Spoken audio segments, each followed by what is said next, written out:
was lengthy on Wednesday. You'll hear what all went into that and what the governor is saying about the Indiana Historical Society. Those stories and much more headed your way after Fox News Radio. You are listening to 93 WIBC. WIBC HD1 Indianapolis. It's 9 o'clock. It's an experiment that has failed. I'm Dave Anthony, Fox News. That's what President Trump plans to say in an executive order as soon as this afternoon, calling for his new education secretary, Linda McMahon, to eliminate her department, essentially fire herself. Fox's Jackie Heinrich reports from the White House. McMahon reportedly signaled it was coming in an email to staff on Monday night, right after her Senate confirmation, saying she would send education back to the states. But much of the department's programs are codified by law, and Congress would have to scrap the department, with Democrats buying in to clear 60 votes in the Senate. Well, that may be a tall order. Democrats have called the department vital, saying getting rid of federal programs will harm schools and students. Democrats also oppose Elon Musk and Doge, trying to stop their work to slash federal jobs, and spending in court is out of control and unconstitutional. Musk met with House Republicans last night on trying to find $1 trillion in savings. He said emerging from the meeting, there's a lot of room, a lot of opportunity to improve expenditures in the government, and then we're making good progress. There's a disruption in House Speaker Mike Johnson's office. His chief of staff, Hayden Haynes, arrested by Capitol Police, charged with driving under the influence. The speaker says he still has confidence in Haynes. President Trump is giving Hamas what he calls a last warning in a Truth Social post. Release all remaining hostages now, or, he said, it's over for you.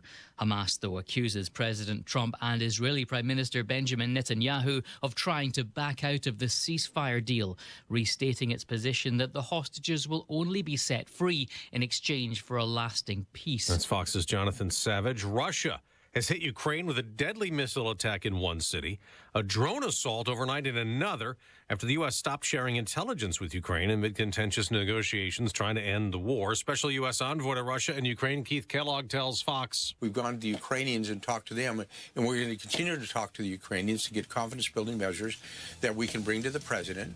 America's listening to Fox News. 93 WIBC Mobile News. On the level. On the go.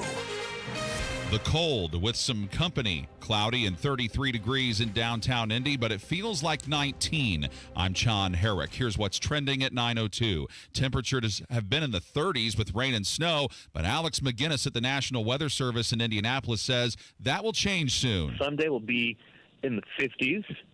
Monday, we're thinking 60s. Tuesday, we could have a lot of the area getting up to 70 degrees. McGinnis says a wintry mix is expected tonight, though, across Indiana, but with rising temperatures, the snow should not stick. There may be too much government in Indiana. Chris Davis reports on why some people say property taxes are so high. I think a lot of us are asking, are there opportunities for mergers? Are there underperforming and not performing townships? She's Flory May, Vernon Township trustee, offering testimony Wednesday in the House Ways and Means Committee hearing on property taxes.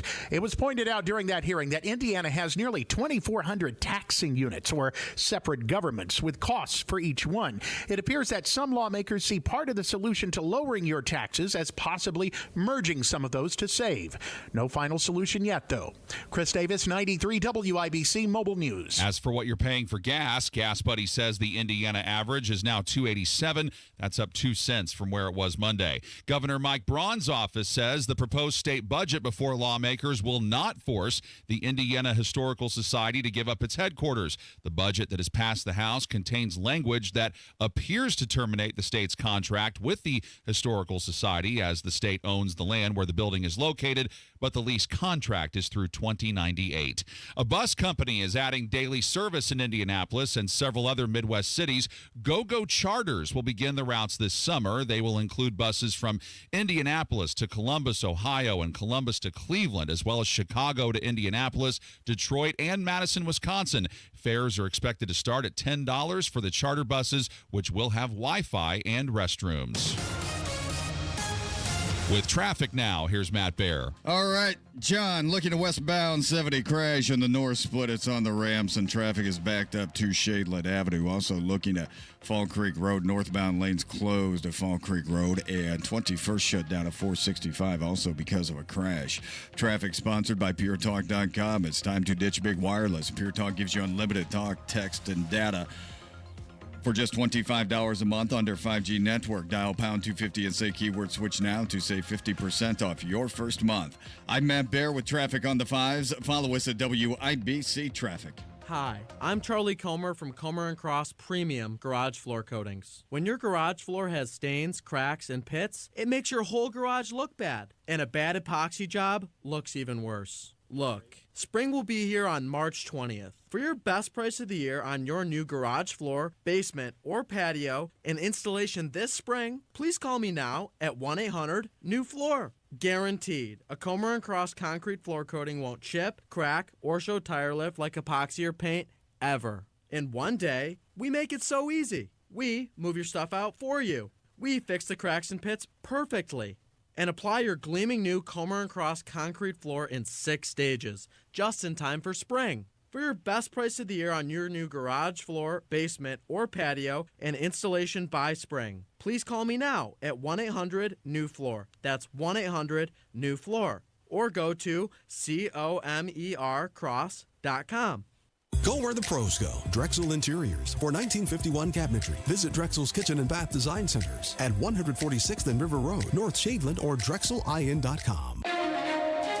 And the forecast from the American Standard Heating Weather Center. Morning clouds and flurries, sunshine and blustery this afternoon. Today's high 46, partly to mostly cloudy overnight. Lows right around freezing. I'm Wish TV Storm Track 8 meteorologist Marcus Bailey for 93 WIBC. And I'm Sean Herrick on the level, on the go, and on WIBC.com. 9:06, time for Kendall and Casey. You're listening to Rob Kendall. When we talk about sending money somewhere, we're talking about printing the money because we have no money. And Casey Daniels. My government would never lie to me, would they? On 93 WIBC. Oh, you were so mad about that property tax hearing yesterday, you broke your camera the first thing when you walked in the studio. Well, you know, and that's a shame that I'm not on camera today because I look spectacular today. Well, you will be. We're going to switch it next segment, but Casey, true story, Casey runs in here in a fit of rage, goes, "Can you believe what those a-holes did yesterday?" Smashed her fist on the table. Right. The microphone shattered into the camera, and now it's broke. That sounds exactly like something I would do. Truth be told, although I look spectacular, I am very tired because that Ways and Means Committee from yesterday was exhausting. So they started at 1:30. Now, full disclosure, I checked out at 5:30. So I watched until 5:30, and then my wife was like, "You have to be a husband and a father at some point today. So you're done. You're done." Like, Casey can just tell you if something else happens. And I kind of had accepted at that point. I said, "Look, we got the gist of what's going on. What's going on, sure." But then the Capitol Chronicle had a big article up about this, and so they went until 10:30 last night. Wow. That's incredible. And it was not something to be enjoyed. It was something to be endured. Well, yeah. People think, oh, you guys have great jobs. The fact that Casey, how long did you make it till? I think I made it till about 7, and I texted you, and I said, I am just so done with this. Even the committee members were done asking questions of the people that were there testifying. You could tell they were done with it as well. It's like, I am moving on. All right, so, and by the way, my favorite part of this whole is when the thing starts, they go, okay, look, to try to make this simple for everybody and get us out of here at a decent hour, if you just have the same thing to say as the person before you, just say ditto and move on. Oh, they can't do that, though. They're like, to add on to what so-and-so said earlier, a few points that weren't mentioned earlier. Okay, so Casey and I had a long debate about this. I put it up on Twitter because there was so much yesterday, and we have put so much time into this, and this is so important. I said, Casey, I'm not sure how you could do this thing in 1 or 2 or 3 segments. I mean, it was so ridiculous and so insulting to you as the taxpayer, what took place yesterday from these poor singing local government orphans. I said, I think, and our audience is so into this, and we are the face of this, I said, we may have to do the whole show on this tomorrow to expose how ridiculous, how just shamefully ridiculous. And in many ways, almost every single one of these local government people who spoke were shamefully ridiculous in their own right. And I said, I I don't know how we could even do this in one or two segments because I want to capture. I want to capture and fully embrace for the tens of thousands of people who listen to this show. And so Casey and I, we put it up on Twitter and said, should we just do the whole show exposing these people?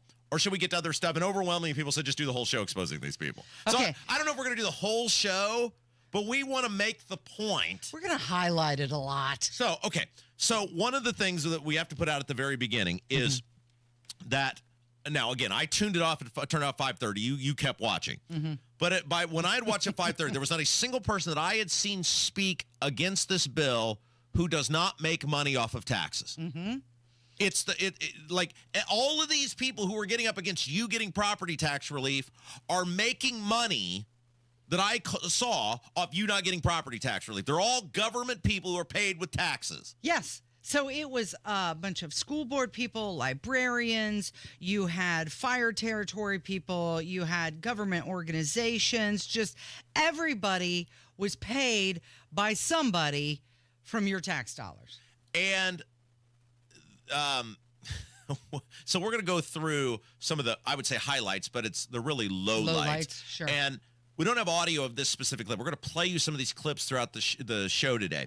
But there was one specific interaction that summed this whole thing up to me about how government views, air quote, cuts, how they view your money, and the overriding theme of yesterday's testimony from these poor singing local government blood-sucking parasite orphans was they believe they're entitled to your stuff.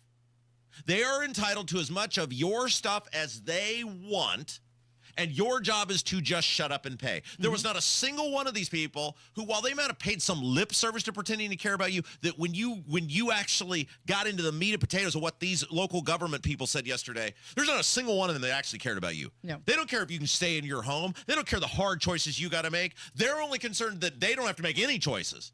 They don't have to make any choices. So there was this one specific example. This township trustee gets up there, and he's singing some horrible tale about the firefighters. And at one point he goes, we're going to have to cut 7 firefighters. He says we're going to lose. We're going to lose. Yeah, I'm sorry. No, I'm sorry. Yes, thank you. He said we're going to lose 7 firefighters. And I believe it may have been, was it Danny Lopez? I don't know. One of the state reps goes, now wait a second. And he wasn't trying to be facetious or mean. He's genuinely asking. He goes, when you say you're going to lose 7 firefighters, do you mean you're going to fire 7 firefighters, or you're just not going to be able to hire 7 more firefighters? And the trustee goes, we're just not going to be able to hire 7 more firefighters. Right. Yeah, sorry, I wasn't clear on that.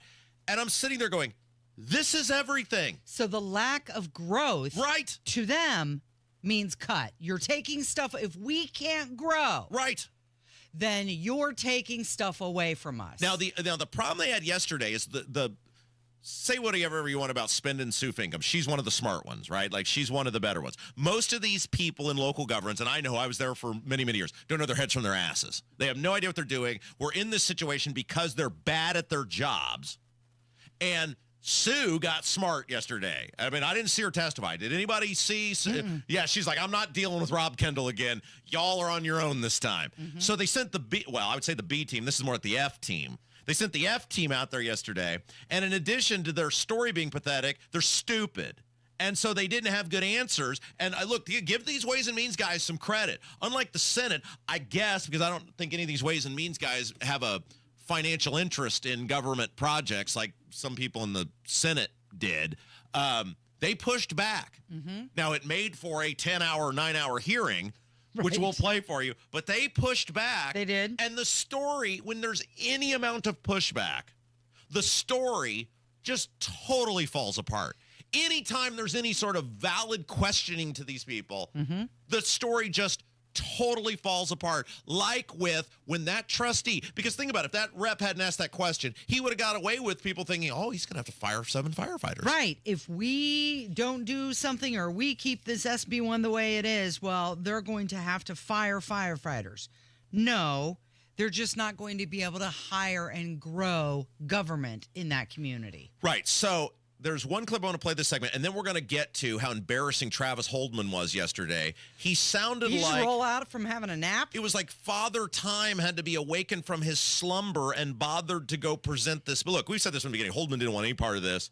He went by force. That's why he didn't fight for it in the committee. So he didn't fight for it in the Senate. And you saw this yesterday where Travis Holdman acted like he wanted to be anywhere other than there, as though he just wanted to go home and watch The Young and the Restless and take a little afternoon snooze. And he was annoyed he had to be working on your behalf. But the one clip I want to play, and the MVP yesterday was our boy J.D. Prescott. Oh, yeah. He was awesome. Yes, he was. He was awesome.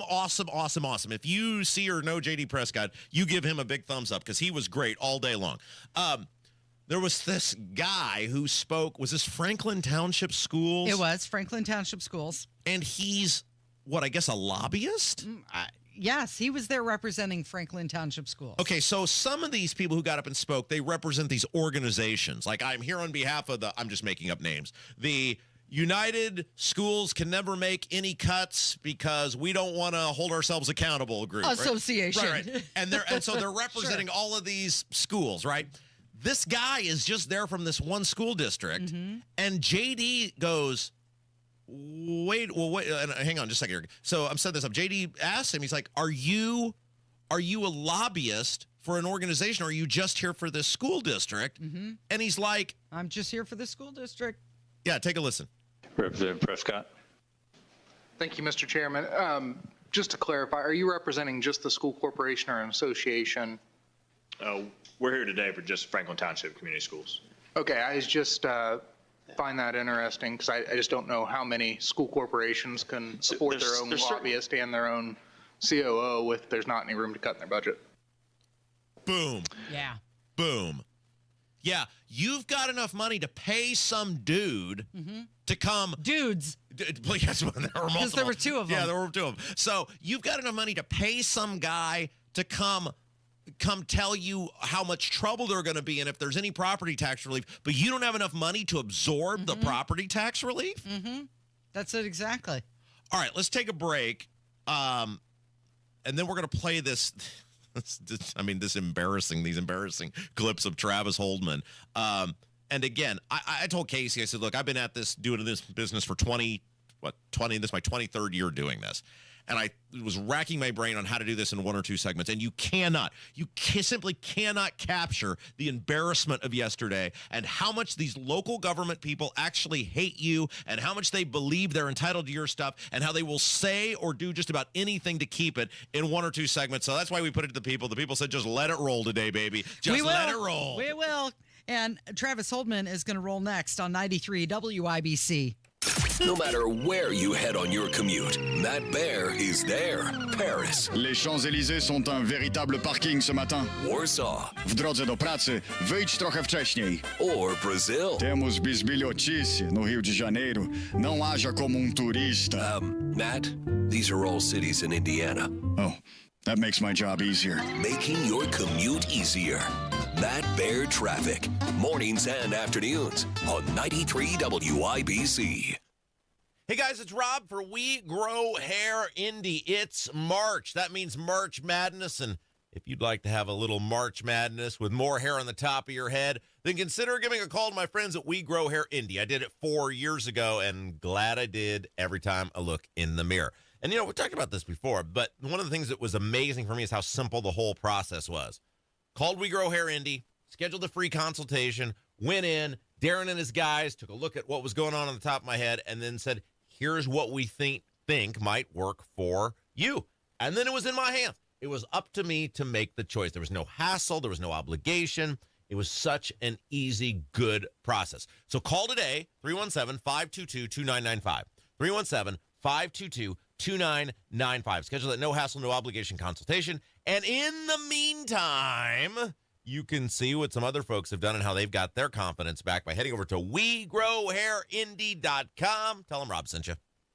When is the right time to file for Social Security? Well, that's a difficult decision today. You have to consider that Social Security is running out of money. You also need to consider the tax hit on your benefits and your IRA and 401k withdrawals. And finally, you should consider your spousal benefits. If you don't consider all these things, you could leave a lot of money on the table. Bill Demery, your retirement guy. He's going to show you how you could get the most income from Social Security with a free, customized Social Security analysis. So if you've saved more than $200,000, but you've not yet filed for Social Security, schedule your free analysis right now by calling Bill Demery, 317-648-5120. That's 317-648-5120. Bill Demery, my retirement guy. He should be your retirement guy. 317-648-5120. If this is the year to build your custom dream home, Joyner Homes is ready to help make your dream come true.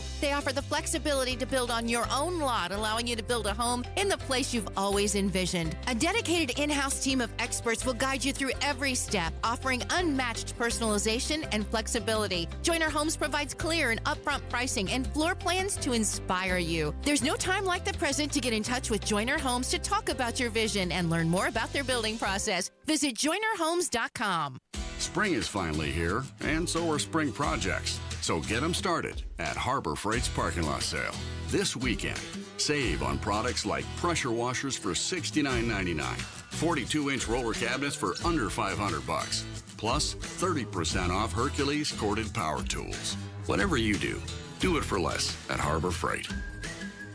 Valid until 3/9/25 while supplies last. Limitations apply, so spring in before it's over. That's are us. When dreams don't get in, that's are us. Right now, get $1,500 off a shower or tub replacement or $3,000 off a full bathroom remodel, plus low to no monthly payments. Call 765-545-BATH to schedule your free estimate or go to bathsareus.com. 765-545-BATH. That's are us. When dreams don't get in, that's are us. The Indy 1500 Gun and Knife Show is this Friday, Saturday, and Sunday at the Indiana State Fairgrounds. For hunting, sporting, and personal protection gear, visit the Indy 1500 Gun and Knife Show. Carl, fix that camera. I got bad news. Is it off again? Yeah. You gotta be freaking kidding me. We've got a connection loose somewhere. So is it back to just me? Is it just me now? Is it just going to be me? Well, all right, here's what we're going to do, Cav. Yeah. Since we just can't seem to figure out the camera system in this place, and we're going to have Carl crawling under desks and everything else, we'll just put the camera on Casey. It'll be fine. We are not allowed to have nice stuff around here, just like the taxpayers aren't allowed to have nice stuff thanks to these local government imbeciles. And that's the purpose of today's program. Good job, Carl. Yeah, Carl's got it. Look at that. This place wouldn't even exist without Carl. Now, everybody got what they wanted. The camera's on Casey. Very good. Nice. All right, just leave it there. Don't touch anything. Whatever. All right, so point of the show today, property tax reform. I watched 4 hours of that dumpster fire yesterday. You watched an additional 2 or 3. I did. It was an 8-hour marathon. I'm grateful that I didn't have to sit through the whole thing. Did you see the one guy who was in the front row? I think he was there opposing one of the bills, and he was wearing the T-shirt. He sat there for the entire thing. I don't know if he ever got to speak or not, because after a while, I'm done. I can't do anymore. Yeah. I look, that yesterday was just a joke. I mean, it was a joke for the taxes. The committee did fine. I thought the committee asked, now what they're going to... By the way, did you see... Okay, this is how ridiculous this whole process is. So Capital Chronicle has a whole article up, and like I said, I watched about 4 hours of it, and then I said, I've got the gist of this, I'm out of here. But apparently then at some point, Thompson, who's the head of Ways and Means, announced, I'm stripping Senate Bill 1, all you're going to testify on today, I'm stripping it, and I'm reinserting it with House Bill 1402. I don't think House Bill 1402 even got a hearing. It's like a 200-page bill. Now I have to go read House Bill 1402 and figure out what's going on. So here's how your government works, right? So Senate Bill 1 gets gutted, The main thing gets taken out. We hear testimony on Senate Bill 1. Everybody's talking about Senate Bill 1. And then Thompson says, yeah, I'm just going to strip that out anyway and put this 1402. What the hell is House Bill 1402? Yep. Is it good? Is it bad? Don't know. Guess I'll have to go read. How long do I have to do that? Oh, I guess I'll have to do my day job as well and be a dad and be a husband. Guess no fun for me because I'll have to figure out what's in House Bill 1402, Casey. Yeah, well, they've got the amendments and the votes postponed for a week now. So you've got a week to go read through 1402. All right, so what's going on. Real quick, do we have my gosh, this is just infuriating. It is just maddening. So Travis Holdman, who was the do-nothing author of Senate Bill 1, who allowed his bill to be gutted without zero opposition. I mean, I don't know if Travis Holdman is French or not, but he just allowed the opposition to walk right on in and gut and take his Senate bill with no opposition whatsoever. So he was, I don't know if they woke him up from a slumber or, he was in the middle of his soap operas or what, but he went over there yesterday and presented. Is that what we're calling it? I think that's what they call it. He presents the bill to the House of Representatives, and Senate Bill 1. Then he went on to talk about Senate Bill. When we have some of this, he didn't even have all of his papers with. Like, if you're going to present or testify at a hearing in front of the Ways and Means Committee, wouldn't you have like all of your documents with you? If you cared about it, you wrote the bill. If you wanted it to pass, you're gonna go and you're gonna. This is what it's all about. You would most likely have all your ducks in a row. So one thing that came out of his. I don't know if he was sleep talking or what, but he was using words. They admitted there's nothing in Senate Bill 1 for most people that helps them at all in terms of property tax reductions. If that's your math. Well, yeah, because at one point, do we have the audio of this? We do. Ed Delaney, who's a Democrat rep, who actually did a pretty nice job yesterday in the hearing, was questioning Holdman. Now, I know we have two Holdman clips. Do we have the right one up first? Yeah, the first one is when they're talking about that the average Hoosier will get $48 back. Yeah. Okay, take a listen to this. All right, so in the first year, the homeowners all across the state altogether saves $91 million. I'm informed by reliable sources that there are approximately 1.9 million homesteads in the state. So I've done the math. If you put that in there, the average homeowner will save $48 in year one. Is that the correct way to get to that figure? If that's your math. Well, I mean, the correct way is take the number of homesteads, 1.9 million, and put that into the savings. Okay, so I got $48.10. On average, yes. On average, right. Some will do much better, some will do less, okay. And that is you get two bills a year, so they'll save $24 on the May statement and another $24 on the November statement. That makes sense, right? And if they're paying through a mortgage, they'll save $4 a month. Okay, but it's also important, and by the way, this is so convoluted at this point, and they made this so complicated, and it doesn't need to be, that I think what he means when he's talking about savings is your bill won't go up because most people are getting nothing in terms of actual rebates. Now, if you're a disabled veteran or if you qualify as a 65 and over person in the right house, you're getting some sort of reset. But for most people, he's simply talking about, see, that's why it doesn't even make sense what he's doing, but I get what he's trying to do. He doesn't even say, it's just the less you'll have to pay more. I mean, you're not getting anything back. It's just the less more you'll have to pay. That's the savings. And he didn't even know. That back and forth to me was incredible because he was like, according to, I believe it's a chart on page 5, and Holdman was like, oh, I don't have that with me. And then Delaney's trying to do if that's your math. Remember in Anchorman when they're like, Ron, are you paying attention? No. That was Travis Holdman. Travis Holdman was Ron Burgundy in Anchorman yesterday. Ron, are you paying attention? No. This guy didn't give a damn at all, Casey. No. And it was obvious in the Senate Bill 1 hearing. And it was obvious in the votes on Senate Bill 1. He doesn't want to be doing this. He did it by force, and he could care less what the end result is. Well, the one thing that was very clear, and that was based on the testimony from the Department of Local Government Finance, is that businesses are getting taxed less than homesteads. And what have we said on this show for years? That the tax cuts and the tax benefits under Holcomb and the Republicans overwhelmingly went to their big business buddies. Why? Because they're the ones who cut the donation, who cut the checks, who make the donations. And you heard it again. We got so much left to get to. But when we come back, wanted to get perspective of somebody who has the ability to do something about this. State Rep Andrew Ireland watched most of that hearing yesterday. He's going to give us his take on what happened in the Senate Bill 1 hearing. It is Kendall and Casey. It's 93 WIBC. This is the story of the one. He's responsible for keeping a leading healthcare facility clean and safe. And he trusts Grainger's high-quality HVAC cleaning and safety products, combined with their world-class supply chain, to consistently deliver, ensuring he's covered inside and out, so he can focus on keeping his facility clean to help protect the health of everyone inside. Call 1-800-GRAINGER, click Grainger.com, or just stop by. Grainger, for the ones who get it done. 93 WIBC Mobile News. On the level, on the go.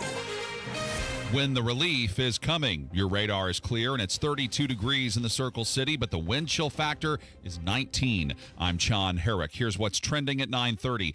Gusty winds have made temperatures feel cooler across Indiana, but those will calm down today. That should be calming down here through the afternoon, and then actually around sundown here, much lighter winds and a very nice evening.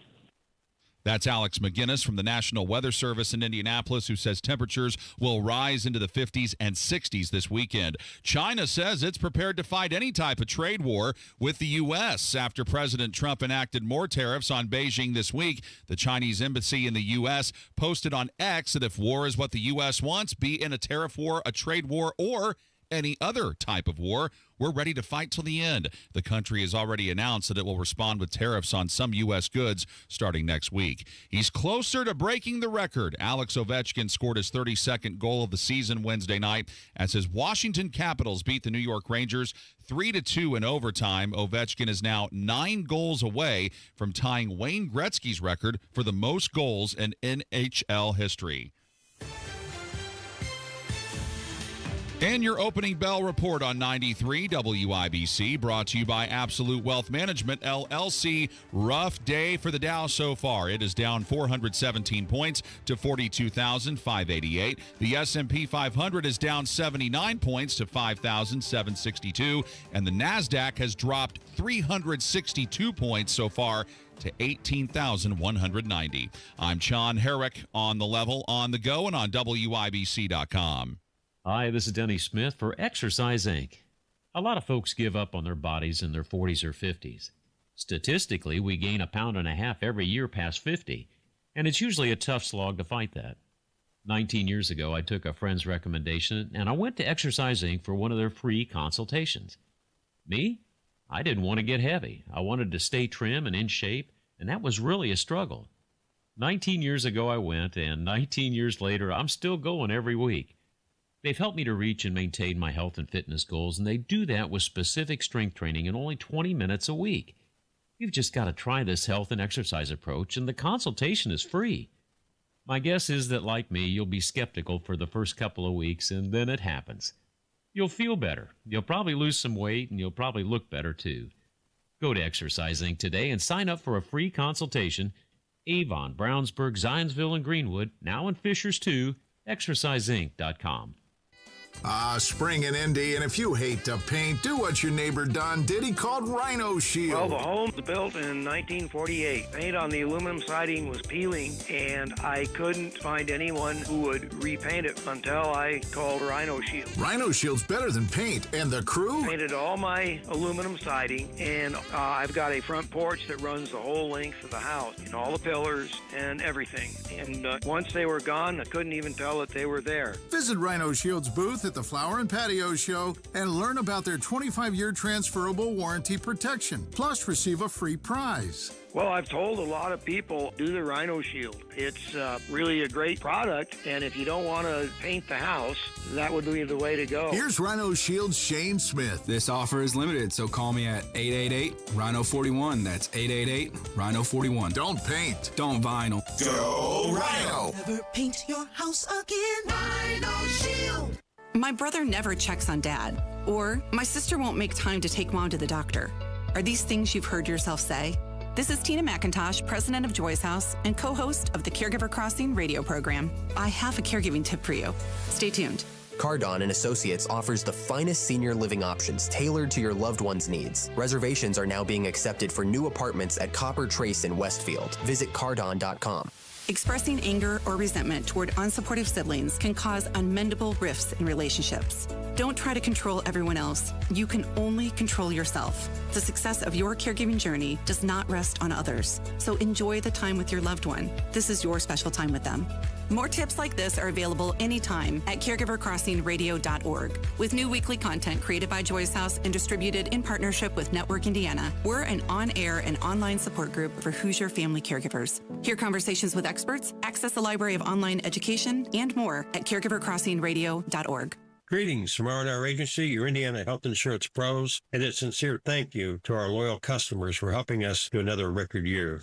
We recently saved a 62-year-old retiring couple over $800 monthly when compared to their COBRA offerings. We recently saved a family of 4 over $400 monthly when compared to their $7,500 deductible program on the ACA, and you know that's still Obamacare. We recently saved a small 4-man manufacturing company over $1,000 monthly and gave them better coverage. We feature coverages guaranteed to age 65, low out-of-pocket expenses, the largest networks in the country, and you can sign up anytime. If you are retiring early, self-employed, or need coverage for your small group, call us at 317-563-0868 or go to rragency.org. If you don't call us, we can't help you. What do you got to lose? Call us 317-563-0868 or go to rragency.org. As always, God bless America, common sense government, and peace through strength. Look around, my little friend. Jubilation in the land. Ready, get ready. Well, Casey, it's small property taxes all the time today. Yeah, all day long. It is the Kendall Casey show. You asked for it overwhelmingly. We put that poll up yesterday. I said, what do you want us to talk about? You want us to talk about a bunch of other stuff or just crap all over these people that embarrassed themselves yesterday at the property? I saw that poll. I actually voted myself because I knew which way I wanted to go. Do you have the numbers? How did it end up? It was like 86% the last time I checked. It was overwhelming. People just wanted us to dump on that clown show yesterday. So we said, look, we give the people what they want. So we shall continue. Yeah, so we will.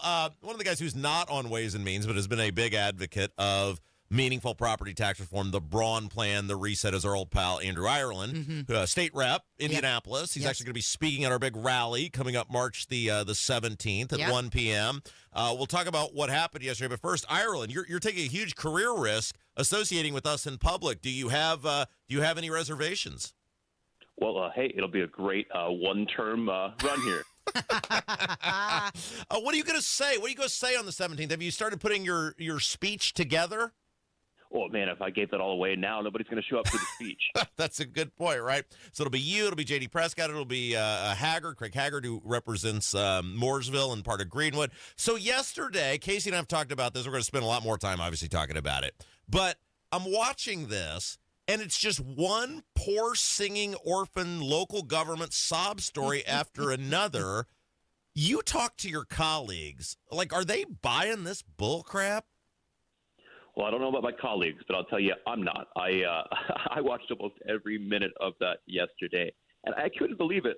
Clown show, I think, is the right term. I mean, even with the amended version of Senate Bill 1, the watered-down version, if you will, they're acting like the sky is falling because instead of getting 7% next year, maybe they only get 3% more.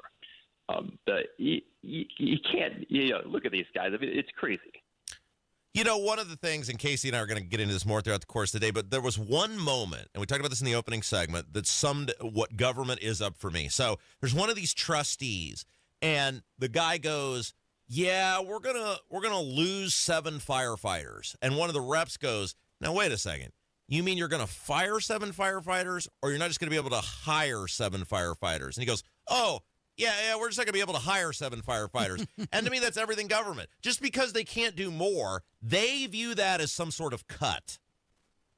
Well, that's exactly right. And again, I mean, we've seen over the last few years on the other side where we've all had to make cuts to make up for them taxing us more. But when you want to extend that out to government, they say, no. Not only can we not make cuts, but we actually have to spend more next year, too. So, Andrew, I watched the entire thing as well. You made it till 10? Well, you know. 10:30? After, when they moved on to 5:18 Yeah. or whatever it is, Sure. I cashed out after that. But I could not believe That's all you care about our audience? What time? What time did you check out? Well, what time did I text you? It was like 6:30, 7 o'clock. And Yeah. I was like, even the Ways and Means Committee have stopped asking questions. Like, they're done with this as well. But, Andrew, I'm wondering, because it seemed to be that they had about 42 people signed up to testify at the hearing. And I don't know if all 42 actually made it up. I wasn't counting. However, I did notice that it seemed that there was only one person out of all of them who was not from an organization, not from a school board, not a mayor, not from a library, not from some government organization, just an average tax-paying citizen who wanted to be heard. Does that surprise you that of all of those hours, you had only one person who showed up to testify? Yeah, it doesn't surprise me at all, honestly. I mean, part of this is these hearings are done on the weekday when the taxpayers are all at work doing what they should. It's the local government people, the lobbyists that they get to go take the day off or come down to the State House without issue to come and, beg for more money. Yeah, and J.D. Prescott said in his emails that he got, he mentioned that and put that in the record, there was basically like 9-1 against. So like the people who aren't the blood-sucking parasites who emailed, it was 9-1 basically was the math on that against. Andrew Ireland's our guest. He's a state rep. So one of the things that I think that is frustrating to people, Andrew, is there appears to be no plan with this. Like Thompson comes out yesterday and is like, I'm going to put this, 1402, this bill that it was his bill that didn't even get a hearing in the House, I don't think. I'm going to strip Senate Bill 1, insert my bill in, amend off that. I'm reading this yesterday and going, oh, crap, that's like 200 new pages I got to go read. I mean, you get why people get frustrated at this whole thing because nobody has any idea what's going on, and it doesn't appear the House has any idea what's going on. So actually, I'll give some credit to Chairman Thompson. I really appreciate that he's heard the Senate's version of SB 1.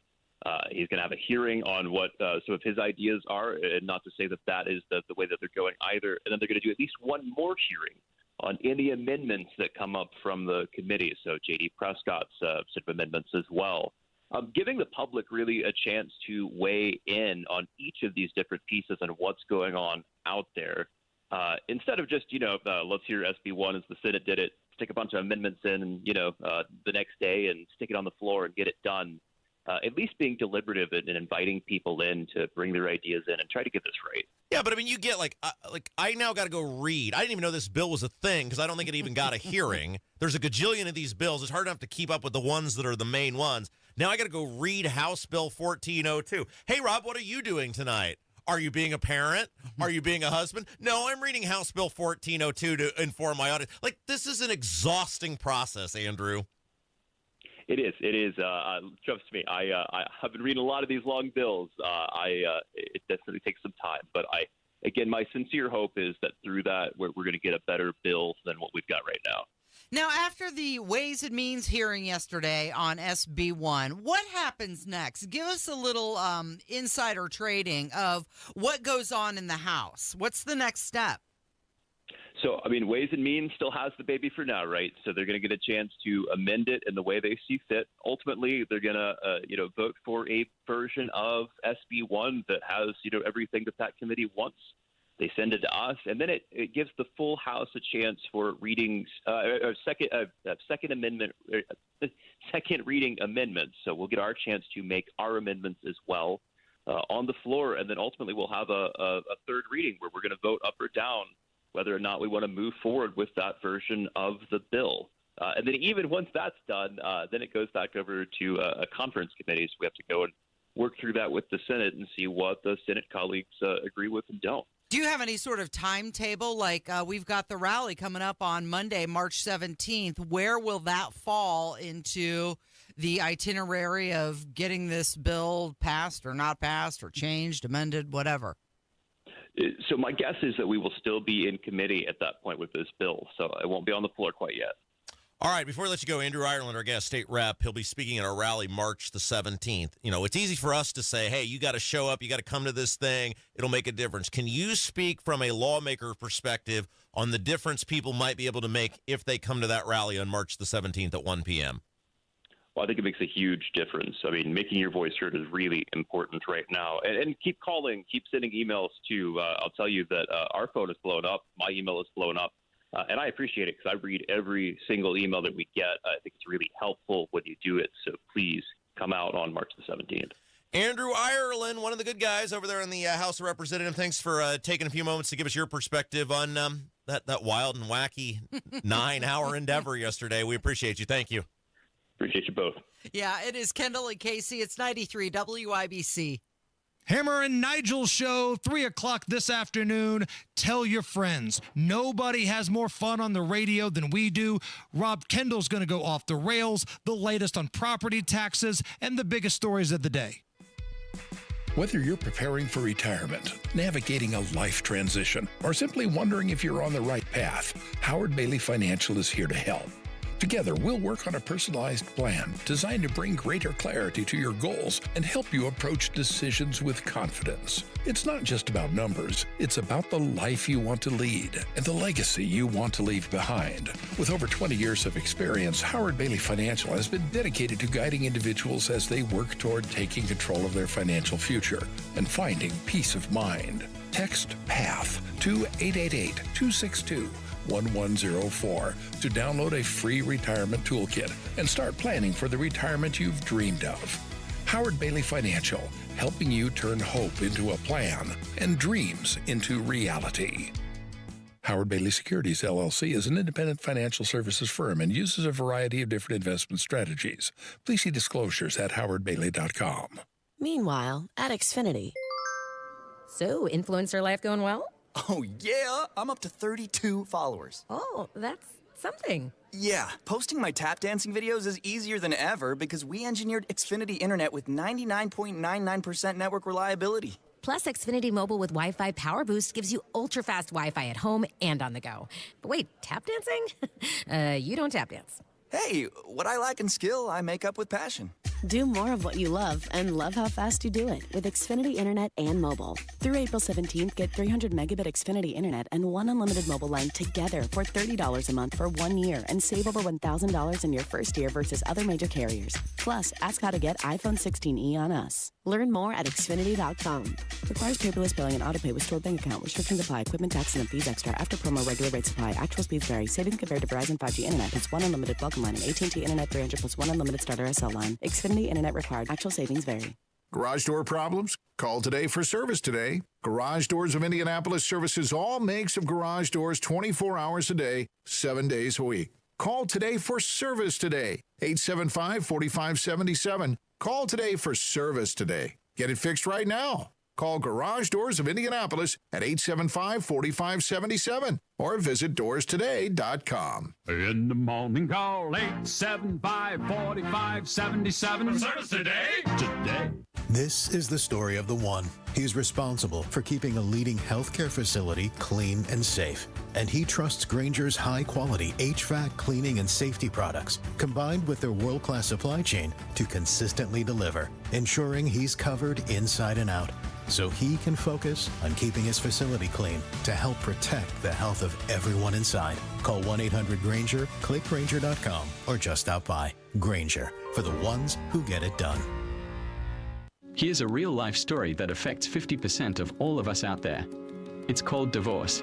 If you've gotten divorced and now you're struggling to pay your bills and your credit card debts are completely out of control, you need to call this special debt relief hotline right now. We help people with all kinds of money problems caused by different life challenges, a divorce, a job loss, even heavy medical bills. All these life events can sometimes financially stress you out and cause you to get out of control. We help people get their lives back by showing them ways to consolidate and reduce their debt, in some cases for a fraction of what they owe. If your credit card balances are more than $10,000, call us and learn how to reduce your credit card bills and monthly payments now. Here's our number. Paid for by Debt.com. Call now at 800-810-1820. 800-810-1820. 800-810-1820. That's 800-810-1820. You want to listen all day to WIBC, but you don't always have time. Don't worry. There's a podcast for that. The WIBC Mashup. Daily highlights from your favorite hosts, Tony Katz, Kendall and Casey, and Hammer and Nigel. Subscribe wherever you get your podcasts. So there was one guy who spoke out yesterday for the people at that just abomination of a property tax hearing, Senate Bill 1 hearing. It's Kendall Casey, Joe, and Rob Casey's here. We just decided and you're into it, and you have overwhelmingly said, just do it. We're basically just doing the whole show today on yesterday. Because at the risk of being yelled at by our boss. Oh, we'll get yelled at. No. But I just said, look, people are into it. This is our thing. There was no way you could possibly summarize how bad that was in a segment or two yesterday. We have to showcase as many of these people as we can because they're so utterly ridiculous. But there was one guy. He needs a green shirt. I don't know. Where was he from? Did he say? He's from Marion County. I didn't get his name, though. That's the problem. Who are you? I'm sure you listen to this show if you're from Marion County. Whoever you are, Rob at WIBC.com or at Rob M. Kendall on Twitter, you identify yourself because this guy was great. Let me see. I've got his name. Oh, you have it? If you just give me a second. Gregory Carter. Gregory Carter. Cotter. Welcome back, Cotter. Well, welcome back, Gregory Cotter, whatever it is, because I've never heard of this guy. But I figured if somebody's going to show up and speak, I would know who they were. Yeah, well, he was stating that local officials are more focused on funding from taxpayers rather than cutting unnecessary costs. Do we have the audio of Gregory Cotter? And he's fantastic. This man needs a green shirt. He needs to show up Monday, March 17th at the State House, and he will be welcomed with open arms. Listen to this. He sounds like he could be you, Rob. Good afternoon, and thank you for your time. My name is Gregory Catter. I'm a resident of Marion County and a homeowner. I'll cut a lot of my commentary out here. I've heard a lot of talk from the local agencies and the school boards about losing money. The money they're talking about is my money. They don't have a penny that they don't first extort from me under threat of taking my home. And I think it belies a tremendous sense of entitlement to what's mine. I also like to point out that the value of my home may increase significantly, but my ability and my income, my home doesn't generate income. It doesn't increase, because the value increases, it doesn't increase my ability to pay taxes for all the things that the local governments want to do. Thank you. Hey, a question. Spot. I mean, you only have like a minute, right, or 2 minutes, or whatever the time was. So it's not like he could get up there and recite, the history of his bills. Yeah, 4 scores and 7 years ago, right? So good. Yeah, he's absolutely right. These people, and this is yesterday puts it on display again. These people believe they are entitled to as much of your stuff as they want. They set what the number is, and then you shut up and pay. That was all of those people that you heard from yesterday. That was the thing. I'll take what I want to take because I'm the government, and you're going to shut up and pay it. Yep. And if you don't shut up and pay it, then I'm going to make up some ridiculous story about how, like, what was it, the Mooresville superintendent claiming the lights could be in trouble? Get out of here. Get out of here. All right, we got to play this clip. So what was this? This lady was she a township trustee? Is that right? You're talking about from McCordsville? Is that right? Okay. I believe that's where she was from. Okay, so this is, like I said yesterday, our man J.D. Prescott was the MVP of the hearing yesterday, friend of the show, J.D. Prescott. He starts questioning this woman. She's talking about this fire station that they want to build or did build or whatever. And he starts pointing out how they could have done it cheaper, and listen to her try to backpedal out of this thing. I'm assuming that is the fire station you're talking about, correct? Yes. Is it really necessary to be building fire stations, with a brick frontage and, more detail on it? Wouldn't it be a lot cheaper to just do a prefab building or pole barn? It'd be a lot more cost effective. It'd do the same job. It would. It's also good if they last. Prefab metal buildings and pole barns, they last just as long. I will say that particular station did start before my term. So, and he's it ain't me, babe. Yeah, I mean, that was great. So he's pointing out, look, this isn't about having a place for the firemen to do their jobs. This is about grandiose and excess that is costing the taxpayers needless additional money in terms of the ability of these guys to show up and do their jobs. And then she tries to come up with this bullcrap excuse, and JD's like, dude, I'm a farmer. Don't tell me about pole barns and prefabs and how long they're gonna last. And then her backpedal of that was, well, that was before my term. That was before me. Well, and it does kind of go back to some overregulation. You got to wonder if there's some sort of zoning restrictions or something. They're the government, Casey. They can do. Who's going to complain? Who would they complain to? The government? Yeah. No, they can't. The other one, I don't think we were hitting so much here today on this. My other favorite one was the Danville superintendent who gets up there. Oh, we've got that too. Oh, do we have? I don't think we got time to get into it. Yeah, we'll wait till. Why don't we wait till the save that? This guy. You want to again look up shameful, or shameless? Well, he gets questioned about. he puts all of his finances out there, and they're like, "Well, wait a minute, that's a net gain. You're not actually losing money." Yeah, I mean, you're like I was the Mooresville superintendent, though, just got me that he clearly went to the Greg Taylor School of Dumbassery because he was in on the lights going out. Like, what is he, a Vicki Lawrence song when the lights went out in Georgia? Was that Vicki Lawrence? Was that right? Yeah. I mean, okay, so we got to take a break. Come back. We're get into more of this just horrendously. I mean, it's wildly entertaining when you point and laugh at it. I mean, it's tragic because these people are spending our money. We're going to talk about that guy from Park County that was bragging about the wheel tax, all the taxes he's raised. Yeah, and we also have to hear from the deputy chief of staff for Governor Braun, what he said, because he came in there and he was being serious, and he was talking about Braun's directive, and you could tell that he was sent with a clear message to give that committee. And we got Nikki Kelly next hour. There were other things going on. That school board bill was heard yesterday, so we'll briefly get off of the property tax thing with some other big comings and goings at the State House.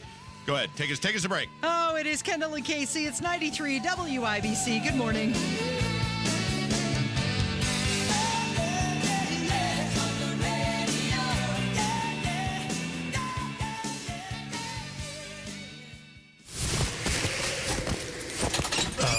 What a day. You're working too hard. We're both working too hard with even less to show for it. What's this? It's the bills for Tracy's procedure.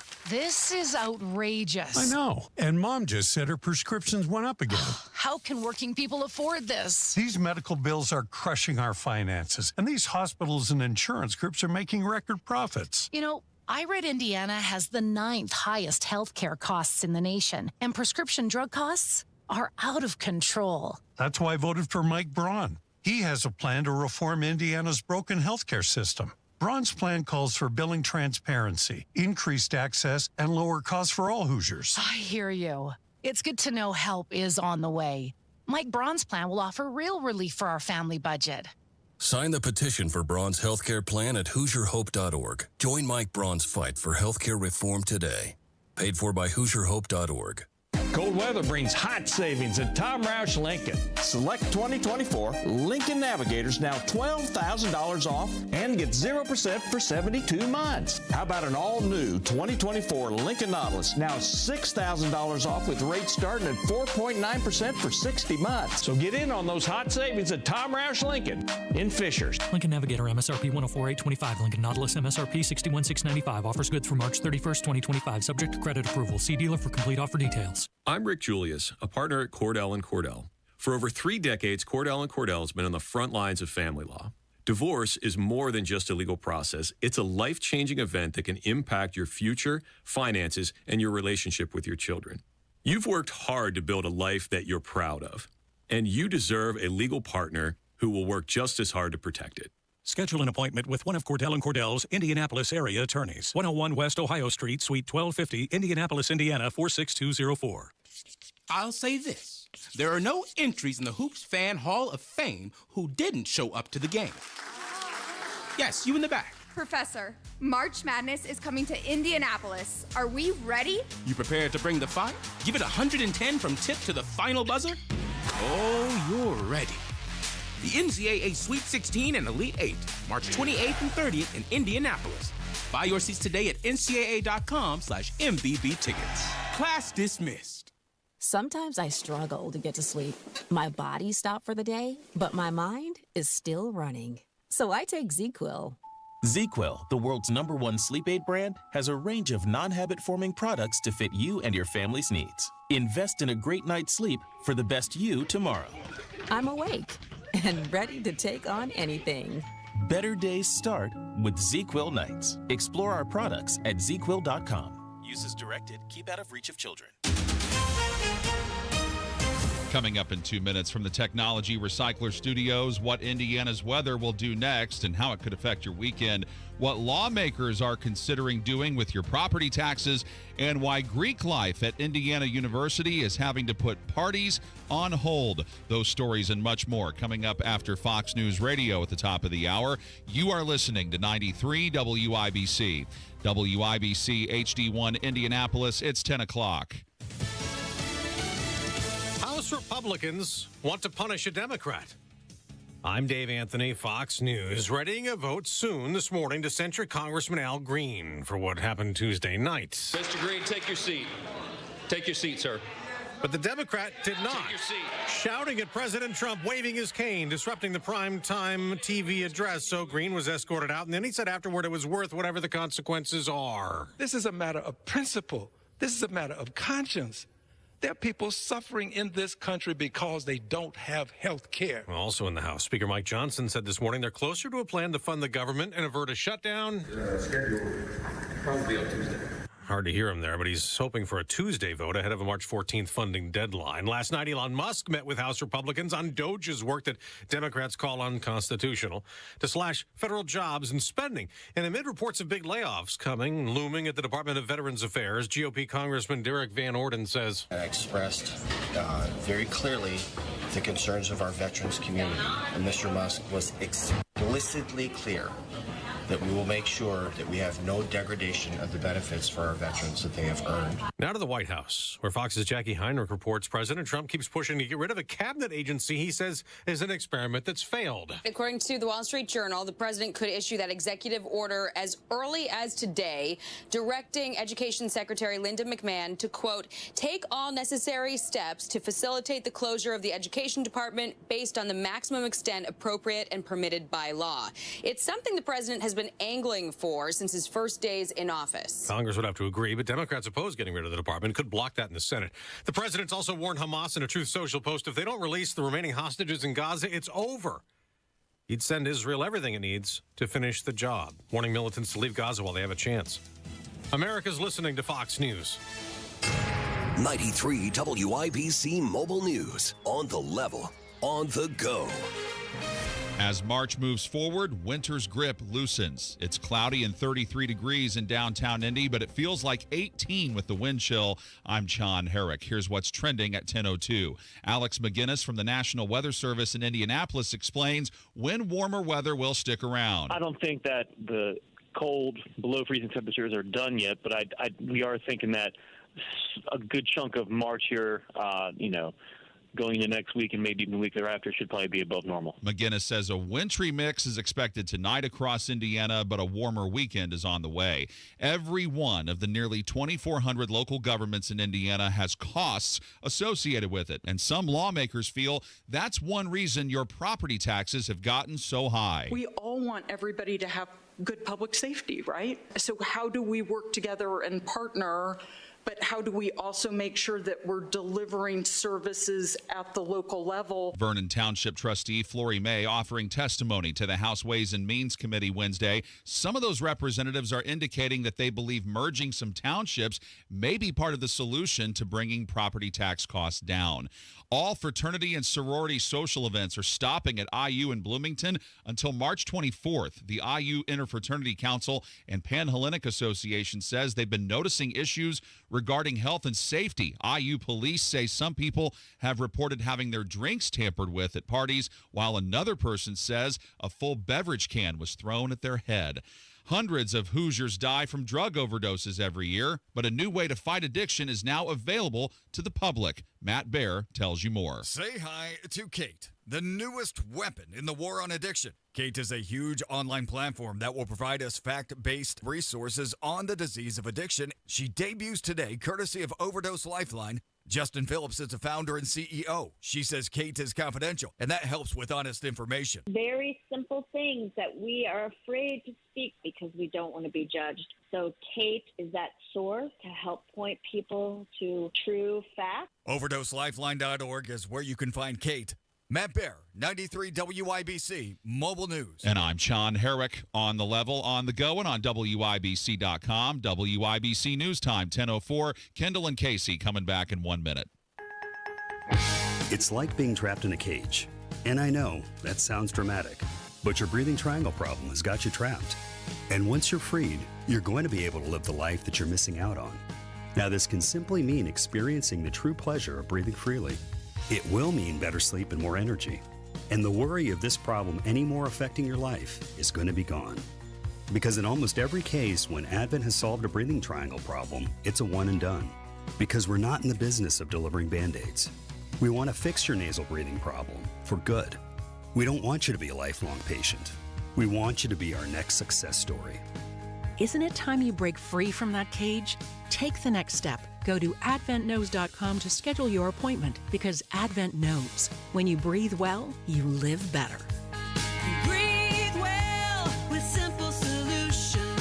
AdventKnows.com. Results may vary. Most insurance accepted. You're listening to Rob Kendall. When we talk about sending money somewhere, we're talking about printing the money because we have no money. And Casey Daniels. My government would never lie to me, would they? On 93 WIBC. Look, if I get fired for doing the whole show on that property tax hearing yesterday, you keep this show running, Casey. It's the Kendall and Casey show. I'm Rob Casey's here. Now, you being the audience, overwhelmingly, we put the poll up on Twitter, and by like 86%, you said, do the whole show on this. Do the whole show on that 8 hours of testimony at that hearing yesterday, Well, that marathon. I think we'll get a reprieve on this because this is the issue facing the state of Indiana. It's the issue that everybody cares about. It's the issue that millions of people are invested in. And quite frankly, what sucks is, and we talked with J.D. Prescott about this. By the way, he read yesterday by a total of 9-1. The emails were for supporting Braun's property tax plan, the reset. He read that in the hearing yesterday, and you saw this yesterday. Exactly what we predicted. All these local government people get paid to go down there to the State House and sing the ridiculous, poor singing orphan sob story that anybody with an IQ of 7 or above is not going to believe. And you got to go work. But JD, as we said he would, did get that into the record of, hey, I got emails from the people who are working today. Yep. And overwhelmingly, they were supporting Braun's plan to reset these bills and provide them meaningful property tax relief. Now, since the normal people, the people who produce for society, couldn't be there, we were left with nothing but blood-sucking parasites. Yeah. And boy, howdy, did they put on a show for us yesterday, Yeah, they didn't Casey. disappoint, did they? Yeah, J.D. Prescott said he had gotten 98 emails, and of those 98, he was talking to his legislative assistant, and he just checked that morning. They were from that day, 98 emails, and only 13 were against. No, I think it was 98 in support of 13 against. Yeah, You're right. 13 were against. Yeah, so SB1. 100 and however many emails. But anyway, so we're going to continue to walk you through, because look, there's a good chance you didn't have time to watch this yesterday because you are producing for society so that these blood-sucking parasites can take as much of it from you as possible. So we wanted to, look, the only recourse we have against these people, and this is why I didn't go yesterday. I was sitting there watching this hearing at home, and I said, I'm getting way more good out of just watching this and tweeting about it than I am if I'd had to sit there. What good would that have?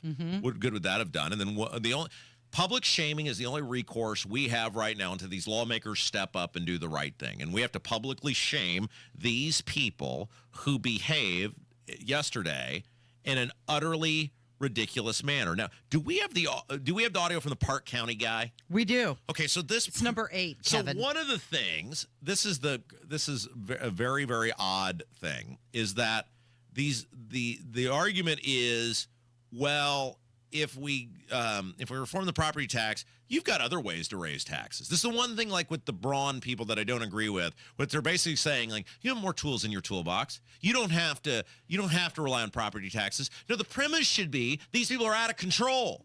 The premise shouldn't be that we should be able to shift the tax to something else. That was my major issue. Look, the property taxes were great. They had caps were great. They had a ton of positive impact. We talked to Mitch Daniels about this the other day. My one issue with that was that they raised the sales tax in order to get the property taxes. And it was like the government, and it did choke off some revenue, which made them more accountable. But these governments are out of control. Why do we always accept the principle or the narrative that they're doing everything right? They're clearly not. We just played a couple of those clips last hour of J.D. Prescott and the other people just, forcing these reps to just admit, yeah, it's not the whole story. Oh, I could have done that differently. Of course you could. And I don't understand why we keep going, well, you could raise this wheel tax or you could raise this income tax. No. The premise of the property tax reform should be stop taking money from people. Mm-hmm. Stop taking people's hard-earned stuff. You figure out, like we have to figure out, how to do it better, do more with less. Okay, so this is the Park County Commissioner. His name is Jim Meese, and he was highlighting the challenges of shifting tax burdens. But I want you to listen because it's almost like he's bragging. We've maxed out the wheel tax. We've maxed out this. We've maxed out that. And then at the very end, he says something very telling. He's like, okay, you're going to change property taxes, but we need help getting money from someplace else then. Listen to this. I just want you to know that Park County, 16,000 of us in Park County, we are number 6 in the state on income tax rate. We are 2.65. We are tied 6th place with Montgomery County and Clinton County. He's proud of that. We are maxed out on the wheel tax. He's proud of that. We have maxed out on the excise tax. He's proud of that. We have maxed out on the lit tax He's for proud EMS. Of that. So we have paid all of those things. We have used all of those tools. And the alternative, I think, once we get to the point, is to save a few dollars, if that's possible, on the property tax. Is definitely going to result. Next things would be to lose personnel and services because we have no fluff, no place else for that money to come from. And the other would be to lose grant opportunities. We're now working on a regional sewer district to save the little towns of Bloomingdale and Marshall before they're shut down because of failing septic systems. To broadband, we were the second county in the state to be on the broadband grant program. Our county council spent $40,000 for a feasibility study, and for our county council to spend $40,000 on speculation we had to have that feasibility study to be eligible for the grant, but there was no guarantee we'd get the grant, but they spent that money. So I think Park County works very hard. It's paying its bills on its own. We don't ask for much. We just ask for new tools. So even if we have those tools, and those tools are all accessed and maxed out, if you make these changes, we just ask that you give us some other tools that we can use to try to pay our way as we go along. Give us something Thank you else. for the opportunity. Appreciate it. And this is what we've told you on this show for years. It'll never be enough for these people. It's why you got to just take it from them. You got to take it all from them. Mm-hmm. Because no matter what you give them, this is the thing I saw every single day when I lived in this world. For basically 5 years, I spent every day in this world of local government, is that no matter what you give these people, you can't compromise with them because it'll never be enough. They'll figure out a way to weasel around the system or the parameters you put in place. Give us something else. And they'll come back for something more, which is why these lawmakers have to be the adults in the room and go, you're done here. They got to be parents. They got to cut them off. Now, they're not going to do that, but that's what needs to be done because people like this guy are proud of all the taxes they've raised, and he's looking for more ways to raise your taxes. He's looking for more ways to raise your taxes. All right. I'll let you. I mean, there's just so many people to get to. They're all equally embarrassing. So I wanted to hear from the Deputy Chief of Staff. Oh, no, this guy was not embarrassing. For Governor Braun, and he's talking about. Was that Jason Johnson? Was that right? I think that's right. Yeah. I believe you're right. Yeah, I know him. Yeah. He used to live in Brownsburg. I don't know if he still does or not. Anyway, go ahead. Sorry. Okay, so he's talking about Braun's directive. The governor has publicly stated that he appreciates that costs have increased for local governments. He's willing to have the conversation with local governments and schools to determine the appropriate balance between increased cost for locals and eliminating going forward the windfall from rising assessments to taxpayers in the form of cuts. The governor's been transparent and consistent in every conversation he's had on the issue for well over a year. Government should not grow faster than the taxpayer's ability to pay for it. At the end of this process, we need to make certain that taxpayers of all types have greater certainty and predictability in their tax bills going forward. As this committee is very well knows, the legislature and the governor's office is facing a biennial budget that has a projected 0.3% growth in year 2. State government is having to tighten its belt, make hard decisions, and find efficiencies and streamline opportunities. Local units have the ability to do the same thing, and we're inviting them to take this journey with us. Yeah, that's Jason Johnson. Nice guy. We invite you to take this journey with us. Okay, so I got to tell you this one example. I don't even know if we have audio of it or not. By the way, Casey, everyone give Casey, wherever you're at, unless you're driving, then keep 2 hands on the wheel. Give her just a woot-woot. Everybody give Casey a big round of applause. Because Casey, I always get the easy part of everything. I'm just watching this thing, screaming at the TV, tweeting, having a good time. Casey's the one that has to, clock these things, record them, clip it out, edit them. Casey does all the actual. You would have no idea. It would just be me storytelling here today if it weren't for Casey. So you I like did the a ear great job. candy. We can drop it in. It's the receipt. Well, it's important so people know we're not making these things up. But it's very important, and it would not exist without you. Which, by the way, we went back to try to pull the video. It's not posted. No, it's not.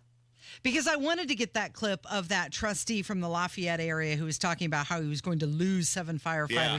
Because you had texted me while this was happening yesterday, and you're like, please tell me you got that. And I'm going to admit something to you right now. Yeah. I was in the restroom during that segment. Oh, I hope you're happy. Oh my gosh. The one clip that you're like, get that one. And Hey, so real quick, one thing, and then we'll get to breaks.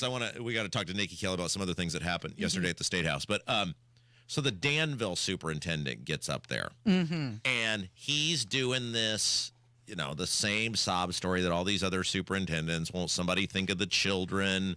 Blah blah blah. All this other stuff, and at one point, again, the MVP yesterday, who'd done all his homework and knew exactly what was going on, J.D. Prescott goes, hey, didn't you try to get a referendum in Danville 5 or 6 years ago? And he said, yeah, we did 2 of them. He goes, well, how did that go? And he goes, well, they failed. And J.D., without missing a beat, just goes on to the next thing. And the point he was trying to make was, and I can vouch for this because I helped those people in Danville defeat that school referendum, is you guys told this same story 5 or 6 years ago that the world was going to end, doomsday scenario, little Johnny and Sally were going to be in one-room schoolhouse, they didn't literally say that, but that's the stuff you're led to believe, right? If we don't raise all these taxes, that this calamity is going to happen.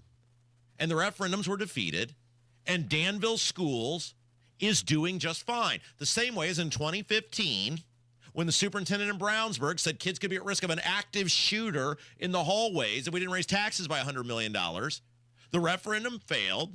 The school came back, did all the construction they were going to do anyway without raising any taxes, and Danville is doing their construction now without a referendum, and everything's fine. And so the point of this is, I've heard these stories for years, Casey. The doom and gloom, the world's ending, kids are going to suffer. And when you make them do it, when you don't give them the referendum, when you force them to run their school like we run businesses or we run our lives, they find the money. It's not that they can't, it's they don't want to. Okay, so we will have the superintendent of Danville, his moment in the sun will come. Oh. And we've got more clips about referendums and how only 30% of schools use the referendum, but don't take it away from us then. Yeah. If only 30% use them, why are you complaining that it's in the bill? All right, so Nikki Kelly will join us next. That school board bill, which is very important, got a hearing yesterday. There's something going on with the Historical Society that's in the budget that's super interesting. We'll talk about some other things that took place yesterday. It wasn't just property taxes. It is Kendall and Casey. It's 93 WIBC. In purgatory, tortured souls lie trapped somewhere between heaven and you know where. This is where we find ourselves, trapped somewhere between winter and spring, tortured by strange weather patterns. As the weather worsens, Cold, snow, and ice. These temperatures, then thaw, rain, and flood. Let us be your guide through all stages of spring, winter, your severe winter, spring, and spring weather station, 93 WIBC. Are you thinking this year I want to look and feel better and get my hair back? We Grow Hair Indie can help you do just that. I'm Rob, and I got my hair back at We Grow Hair Indie. Here's Darren Andrews, clinic director, to tell you why I chose them. For nearly 20 years, we've helped thousands of clients grow their hair back, and we can help you. We're one of only 2 places in the entire country to offer the Artist Robotic FUE and multi-unit hair grafting. I got multi-unit hair grafting. I love the results and cannot believe how much hair I got back. I can't recommend them enough. Call right now, 317-522-2995 for a free evaluation. Great technology, great company, great people, great results. Go to WeGrowHairIndy.com, see my results, and call 317-522-2995. 317-522-2995. Don't you want to say, I got my hair back? When you're hiring, have you ever felt like you're missing out on meeting truly great candidates for your roles? It seems impossible to find them, but they have to be out there somewhere, right? Well, they're not hard to find when you know where to go, and that place is ZipRecruiter. And right now, you can try ZipRecruiter for free at ZipRecruiter.com/free. ZipRecruiter helps 10 million people with their job search every day. And because these people are actively looking for jobs just like yours, it's easy to find the right person right away. In fact, 4 out of 5 employers who post on ZipRecruiter get a quality candidate within the first day. But if you're not using ZipRecruiter, you're missing out. So see what it's like when the impossible is easy. When you go to ZipRecruiter.com/free right now to try ZipRecruiter for free. Once again, that's ZipRecruiter.com/free. ZipRecruiter.com/free. Never miss out on great candidates with ZipRecruiter. I'm Kareem Abdul-Jabbar. I learned about atrial fibrillation the hard way. My symptoms would come and go: shortness of breath, fatigue. I kept going. Then I got so lightheaded, I couldn't. My doctor said I have AFib, so I'm about 5 times more likely to have a stroke. Other symptoms: irregular heartbeat, heart racing, chest pain can come and go, but the risk of stroke stays. If you have symptoms, tell a doctor. Visit NoTimeToWait.com. Sponsored by Bristol-Myers Squibb and Pfizer. Go where the pros go. Drexel Interiors. For 1951 cabinetry, visit Drexel's Kitchen and Bath Design Centers at 146th and River Road, North Shadeland, or DrexelIN.com. She says, baby, if you want to be wild, you got a lot to learn. Close your eyes. 93 WIBC. It is the Kendall Casey Show. I'm Rob. Casey's here. Spent a lot of time today talking about the big property tax bill that was heard yesterday. But there's more than just property taxes going on in the Indiana General Assembly. A lot of moving parts right now as the second half of the legislative session has begun. Let's get up to date on some of the other big things taking place. Let's go to one of the best in the business. From the Indiana Capitol Chronicle, Nikki Kelly joins us now. Nikki Kelly, hello. Howdy. Okay, so you guys had an article yesterday and all the hullabaloo about property taxes. There was that bill making school board elections like other elections across the state of Indiana, where you got to put a party affiliation behind your name. And Senate Bill 287 is the bill that the House is hearing now, which passed. A lot of animated testimony yesterday, it sounds like. It was, although most of it seemed to revolve around one contentious race in central Indiana. And I kind of feel like that's how this stuff goes, is like something happens in Hamilton County and next thing you know, we have a bill. I don't think most communities are having any issues with their school board races, but this one's driving the bus. Yeah, so look, I mean, this bill passed the Senate, which I think was a big surprise to quite a few people. I think they thought it was going to pass the House and then maybe die in the Senate. The Senate passed their version, and then the House was kind of like, well, they've already done the work, so we'll just go ahead and take their version of the bill. There does seem to be, at least the way you guys wrote it up and then talked to some other people that were there seems to be quite a bit of momentum for this bill to pass. I would say there's definitely more than there has been in the past. Now, in the House, there were a number of amendments that had been filed on that bill, and I don't think they wanted to fight it out yet. And so I don't really know how close the vote would be in the House. It'll be interesting to see. It was obviously extremely close in the Senate, and it's not necessarily a partisan issue either. So it's hard to see where everyone's going to fall. So you've covered the State House for a very long time, and all of these bills, it seems like, okay, we're going to hear this testimony, and then we're going to take a break for a week, and then we'll come back with amendments. Do you know what the week is like? Like what happens behind the scenes in the week where these contentious bills are paused before they come back for the amendment process? I mean, it's just a lot of internal meetings, drafting amendments to usually try to, tamp down the bill in some way and find a compromise. Now, on partisan school boards, there isn't really a compromise to find. It's either or. So I don't know that there would be a ton that they could do to the bill. There was an issue. I mean, I guess they could make it voluntary, but that would be super weird. And, just a patchwork.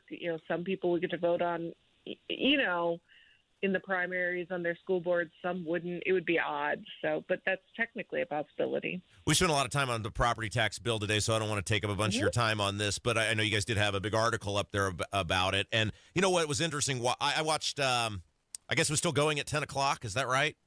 They ended at 10:36 p.m. So they went for 9 hours yesterday. Now, in full disclosure, I made it until about 5:30. Then my wife was like, "You have to be a father this evening. You can't just sit here and watch this all night." So I gave it about a good 4 hours. And in the 4 hours I watched, what was interesting was, and we talked about this earlier, these lawmakers have no idea how to fix this. Like, they are all over the map on this. And you wonder, out of this, how do you get a good bill when nobody seems to have a consensus on what to do with this? Yeah, I mean, it's because the property tax system is so complicated, so you can approach it a lot of different ways, and each way has pros and cons. So I did think it was interesting that Jeff Thompson said they're going to strip and insert the bill with his bill from the first half, House Bill 1402, which I don't think even got a hearing. They're going to strip and insert that bill first, then they'll come back and amend it some more with some other ideas. Yeah, so they are, like, in some cases in this process, where they're going. And they're taking this week break to literally just distill it and move it on. This case, they don't know where they're going, and they're feeling it as they go. Well, I had missed that because obviously that happened when I was did not happen in the 4 hours that I had dedicated to watching this. And so now I'm reading this in your article, and I'm going, oh, crap, now I got to go read this thing and find out what's in that. I mean, this is... And that goes hundreds of pages long. It's super complicated. Yeah. And I mean, it's just like, now I got to read this. I got to process this. The one thing that was interesting to me, and Casey and I talked about this earlier, Ed Delaney at one point starts lamenting how many local government agencies there are. And I think he said there's like more than 2,800 local government agencies. And he's basically like, there's way too many of these. And I'm watching this going, well, like 20 years ago, the Kernan Shepard report came out, which was a thing to try to fix all this. And I think Ed Delaney was there at the time. You guys didn't want anything to do with that. I mean, it's like everything. There's nothing new under the sun. It all just repeats itself over and over and over again. Well, obviously, I mean, they did do some stuff out of the Kernan Shepard report. I was around then and covered those bills. They didn't go all the way and get rid of full township governments and things like that. But there were definitely some consolidations of the number of local offices under that bill. They were really, and then we'll get off this and get to this historical society building, because I think this is really interesting what you guys have been writing about with that. But now they're back on. They got on the school consolidation thing yesterday with these superintendents, and finally at one point, one of the reps, and they're like little tiny people on the thing, so you can't really tell who it is unless they identify them. He's like, "Can we get off this and get back to the bill?" I mean, they were just all over the map on this thing yesterday. Look, the amount of money we're talking about, consolidating 2 superintendent offices is not going to save money. I mean, it will theoretically save money, but not the kind of money we're talking about. That's a couple thousand here and there. Let's talk about this historical society building, because you guys have written about this, and now it's becoming quietly one of these things that, while it's not on really most people's radar, the people who are into this and passionate about this, it's becoming a very big deal. This building is actually just right down the street from us. Tell us what the Historical Society building is and what the plan is to do with it and why it's causing such a stir. Well, the plan seems real unclear, but here's what happened. It's a theme, Nikki. Everything's unclear on every single topic. So what happened is the land that the Historical Society building is on is owned by the state. Now, real quick, Nikki, I don't mean to cut you off, but tell us what that building is and why it's important. Oh, I mean, they just focus on the history of Indiana. They put on programs. Last year they had some on, they'll cover, Nazism. They'll cover the KKK, just different things in the history. I remember they had a Chuck Taylor, program or exhibit. So it's kind of like that. They also rent out their building for weddings and stuff like that. So, but anyway, this goes back decades. The land is owned by the state. Originally, the Historical Society was going to build over in Military Park, but they opted instead to build on this land. So it's awkward because the state owns the land, but the Historical Society owns the building. And so there's this lease that's in state law, which is super weird to have a lease in state law, that requires the state to pay basically $1 million a year, but it's like upkeep to the building and the grounds, the parking lots, stuff like that. And my understanding is that, in looking for savings, the Braun administration, and it maybe started under Holcomb, that they are just looking for a way to get out of that $1 million. But the way it's put in the budget, it would just cancel the lease. And if you're reading the budget, it doesn't look like that big of a deal, but the wording exactly mirrors wording that's in the contract lease that they have that goes through 2098. And it would force a sale of the building or a sale of the land. So either, one would have to give. Either the Historical Society would have to buy the land or the state would take over the building. It's very unclear. The Historical Society is obviously concerned about it. We wrote an initial story in which the Braun administration never got back to us after 4 or 5 attempts for us to talk to them about it. And now they're saying, look, it's not our intent to force any of those big changes, even though the wording is exact to the contract to cancel. But they just want to renegotiate. But again, that's not what it says. So I guess we'll see where that goes. Well, one thing appears clear in the second half of the legislative session, that nobody has any idea what's going on with anything. So that's why you're here, Nikki. That's why you're here. As they say, never watch it happen. It's like watching sausage. And it's job security for us. It's great. Exactly. Nikki Kelly, find her at IndianaCapitalChronicle.com. You're the best. Thank you. Thank you. Have a good day. Yeah, it's Kendall Casey Show, 93 WIBC. 93 WIBC Mobile News. On the level. On the go. A little snow expected tonight. Right now, partly cloudy and 34 degrees in the Circle City. I'm John Herrick. Here's what's trending at 10:31. Alex McGinnis from the National Weather Service in Indianapolis says it's part of a weakening system moving through the plains. That's going to bring not as much as this last system, but we will have a few rain showers around, especially across the northern counties going into Friday, even Friday night. That might start as like a real light, isolated sort of wintry mix. McGinnis says temperatures will hit the 70 mark by next week. The Atlantic hurricane season may be close to average or just slightly above. That's according to the European Center for Medium Range Weather Forecasts. It suggests there could be 12 named storms, including 5 hurricanes and a couple of major hurricanes. Atlantic hurricane season begins June 1st and runs through November 30th. A new theme park in Orlando, Florida will include advanced technology with AI. Purdue computer graphic professor Chris Rogers explains what it's all about. It's not just the steal of a roller coaster anymore. They want that theming, that what I would call that manifested theming that makes you and draws you in to be a part of a story. He says Universal Epic Universe is a theme park that will feel like multiple parks rolled into one. It's set to open in May of this year. I'm John Herrick, on the level, on the go, and on WIBC.com. Dents happen.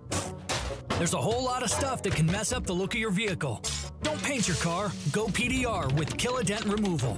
PDR is paintless dent removal that saves your factory finish and is way less invasive than traditional body shop repairs. And it's faster too, sometimes same day. Google Kill Dent Removal and check out the reviews and photos. Then schedule your repair.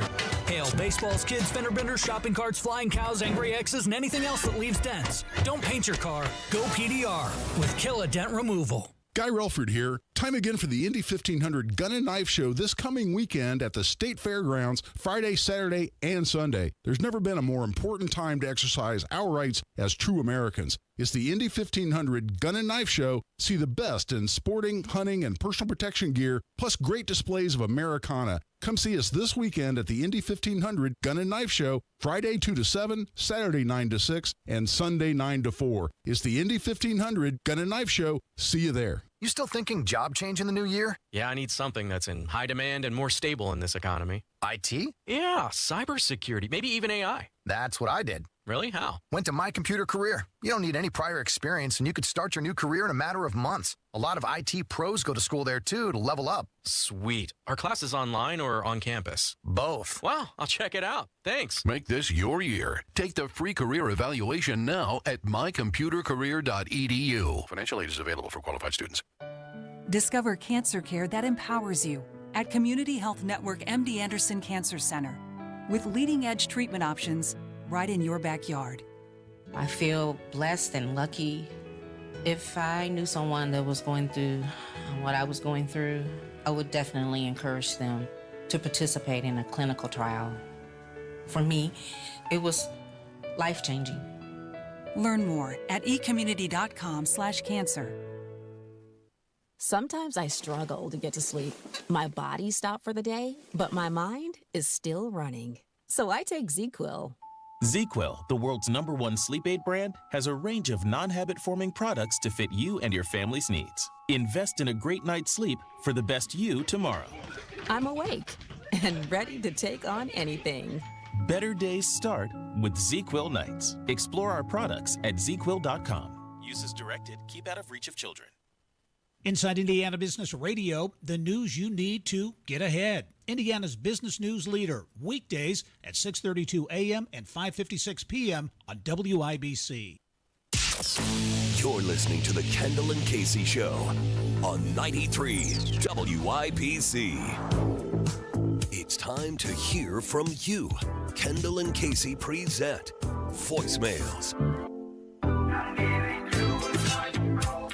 Here we go with 317-684-8444. It is time to hear from you and your voicemails with Kendall and Casey on 93 WIBC. And this first one, wow, we're going to give her a minute because she has a lot to say about property taxes. Hello. In regards to property taxes, don't let these lawmakers tell you there's no money anywhere. Give me a break. There's plenty of money in the general budget for Indiana to give us some relief. They just need to reorganize it better. So don't let them tell you this little bucket here don't have enough money in it to give you anything. They have plenty of other buckets they can put it into or take it out of. So don't let these people lie to you like we are broke jokes. Give me a break. They can find money out there hind end to support all kinds of weird stuff in this state. They can find some money to support people that have homes and want to live in them and don't want them taken from them because they're paying rent to the state the rest of their freaking life. So, yeah, I think we can lower property taxes just a tad bit and find that money from some little coffer that no one needs, because we do have money in this state. One more comment about this property tax thing. We just were told on the news the other night that they took 29,000 pictures of people running over the speed limit in these construction zones. If they charged every one of those people that $75 charge they said they're going to do, that'd be $2,175,000 freaking dollars every month. That was just for January, that this state would have to spend on other things. So after they tell you they don't have no money, they sit and show you on the TV they're collecting $2 million in January, or could have, if they really charged people that amount. So there's your money you can find is off those little traffic cameras you're getting everybody for going over the speed limit. So don't tell me you don't have anywhere to get some money, because you always find money. You just never give it back. Sue has such passion, and I love the fact that she called. We aired 2 calls, Rob, but she actually called 4 times. Well, good for her. And by the way, I went through one of those yesterday. I had to go see Bill Demery up there on the north side, and I went through there, and they're posted right there. And I mean, look, I was going, I don't know. I mean, I was going maybe like within 5 or whatever the number was. I always try to keep it, very close to that. Now, here is the one, this is an issue that I do have with the speed cameras in a place like 465, is it's still a 3-lane road. Everybody's moving. And the traffic is so chaotic that if you're trying to go the speed limit, you're actually, in the sense, creating a danger to people around you. That's a serious issue they're going to have to address with these speed cameras is, I'm trying to go the speed limit, and it hits you pretty quick depending on what exit you get on or off. So maybe you're going 50. Well, I'm not trying to give no wiggle room, right? Like, I'm not going to let them, because I think it's 11 is the number. And it's like, okay, but these cars are going very fast around me, and I several times I'm like, man, feel like I'm creating a hazard by attempting to go the speed limit in this area. Because people are whizzing by you. Is that wrong of me to say that? No, I understand. You're just trying to keep up with traffic at many points. And I think it's interesting that we're spending a lot of time today talking about the property tax issue here in the state. And that lady called and said, there's money in the state. Give me a break. And you were on your way to your financial advisor. Yeah. So, okay. So, it's like, how do I make ends meet, Bill? And by the way, apparently this is what they call the pre-enforcement phase, where they just tell you, hey, you did this or whatever. This is the warning. They're going to have to figure that out, because that on a place like, it's one thing if you're on, say, Interstate 70 and it's a couple lane road and like people are going and you give notice, but it's like the way the exit ramps work there with 465 and stuff in that area that it's confined to, that's not very safe. All right. I wanted to touch on a couple things with what she said, because I don't know when we're going to get to them. We've spent most of the day on property tax. There's just so much to get to yesterday. One of the things that came out of that hearing, and this was from the DLGF people, was, you know who's causing massive increases in property taxes? Fire territories. Yeah. Where have you heard that, Casey? Right here on the Kendall and Casey show. We have been saying that to you for years on this program, and we have amped this up over the past years. This property tax debate has gotten more hot. And we talked about the thing they're trying to do in Mooresville, where they're trying to create if your community is trying to create a fire territory, you better fight that thing with every fiber of your being, because your taxes will skyrocket, and that's why they do it. That's why they do it, because the fire territory, these fire people know that if they get the fire territory, they essentially get the taxing authority, which means they can raise the taxes on people to get more stuff, versus if you're a local government that has an interlocal agreement with a city or town fire department, there's no taxing authority that comes into that. It falls under the purview and budget of the community as a collective. And yesterday, the DLGF laid out in that hearing how these fire territories are causing property taxes to skyrocket. So, the least favorite part of every show is when you have to say you were right. But yesterday, on full display, the nonpartisan, above-board Department of Local Government Finance said the thing I've been saying for years. I'm sure I'll get no I'm sorries or pats on the back or anything else. But if you are somewhere with a fire territory, your property taxes there's a good chance they are much higher than somewhere that does not have one of those. Yeah, they had graphs and charts and pie charts and the whole thing. So I just wanted to point that out. Throw that out there. Okay, here's another phone call. One of the big stories that came out of Donald Trump's address to Congress was the exit of Al Green. And here's a phone call regarding that. It seems like the Republicans are asking immediately for a censure of Al Green and for his terrible actions he did, completely awful actions he did the other night regarding his feelings about Donald Trump.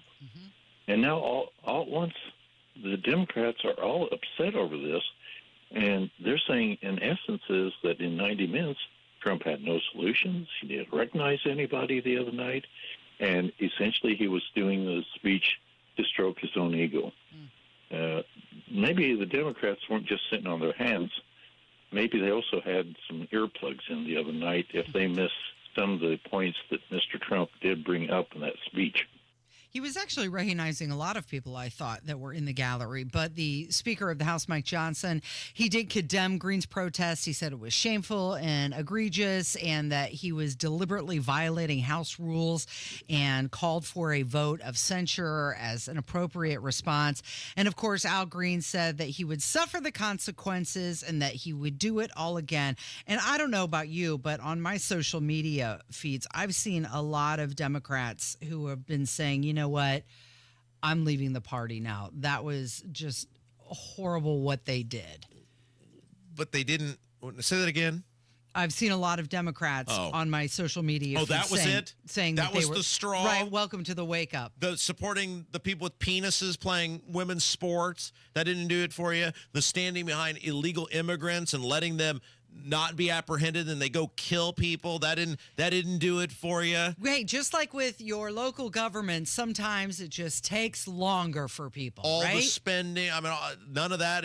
That was it. Al Green shaking his cane at somebody. That's what did it. Hammer is next. It's Kendall Casey on 93 WIBC. Hammer and Nigel show, 3 o'clock this afternoon. Tell your friends. Nobody has more fun on the radio than we do. Rob Kendall's going to go off the rails, the latest on property taxes, and the biggest stories of the day. Transform your home with Galaxy Concrete Coatings. Say goodbye to cracked, stained floors and hello to durable, stunning surfaces that last. Their cutting-edge technology ensures a beautiful finish every time, and you get to pick out from their many colors. Upgrade your home today like I did. Galaxy Concrete Coatings. They're for garage floors, driveways, pool decks, and patios. They come with a lifetime warranty and 1-day professional installation. Call now for a free estimate. 877-417-0635. They're also online at galaxyconcretecoatings.com. Many times, patients have symptoms they didn't know were actually related to their airway breathing issues. I was suffering from sinus issues, jaw issues, and neck pain. I guess I just kind of had my breaking point. Unfortunately, this is typical. But until you get to the root of your problem, it's going to just persist. Fortunately, Jody took action, and the results were typical as well. My quality of life is so different. But one of the first things that I noticed was my breathing. I don't ever remember being able to breathe like that. Being able to breathe freely is life-changing, and the effects can go beyond that. Sleeping better, having more energy, and it seemed as if all of those symptoms that I had just melted away. And thank heavens for that, because at Advent, results are what drive us, helping you breathe well so you can live better.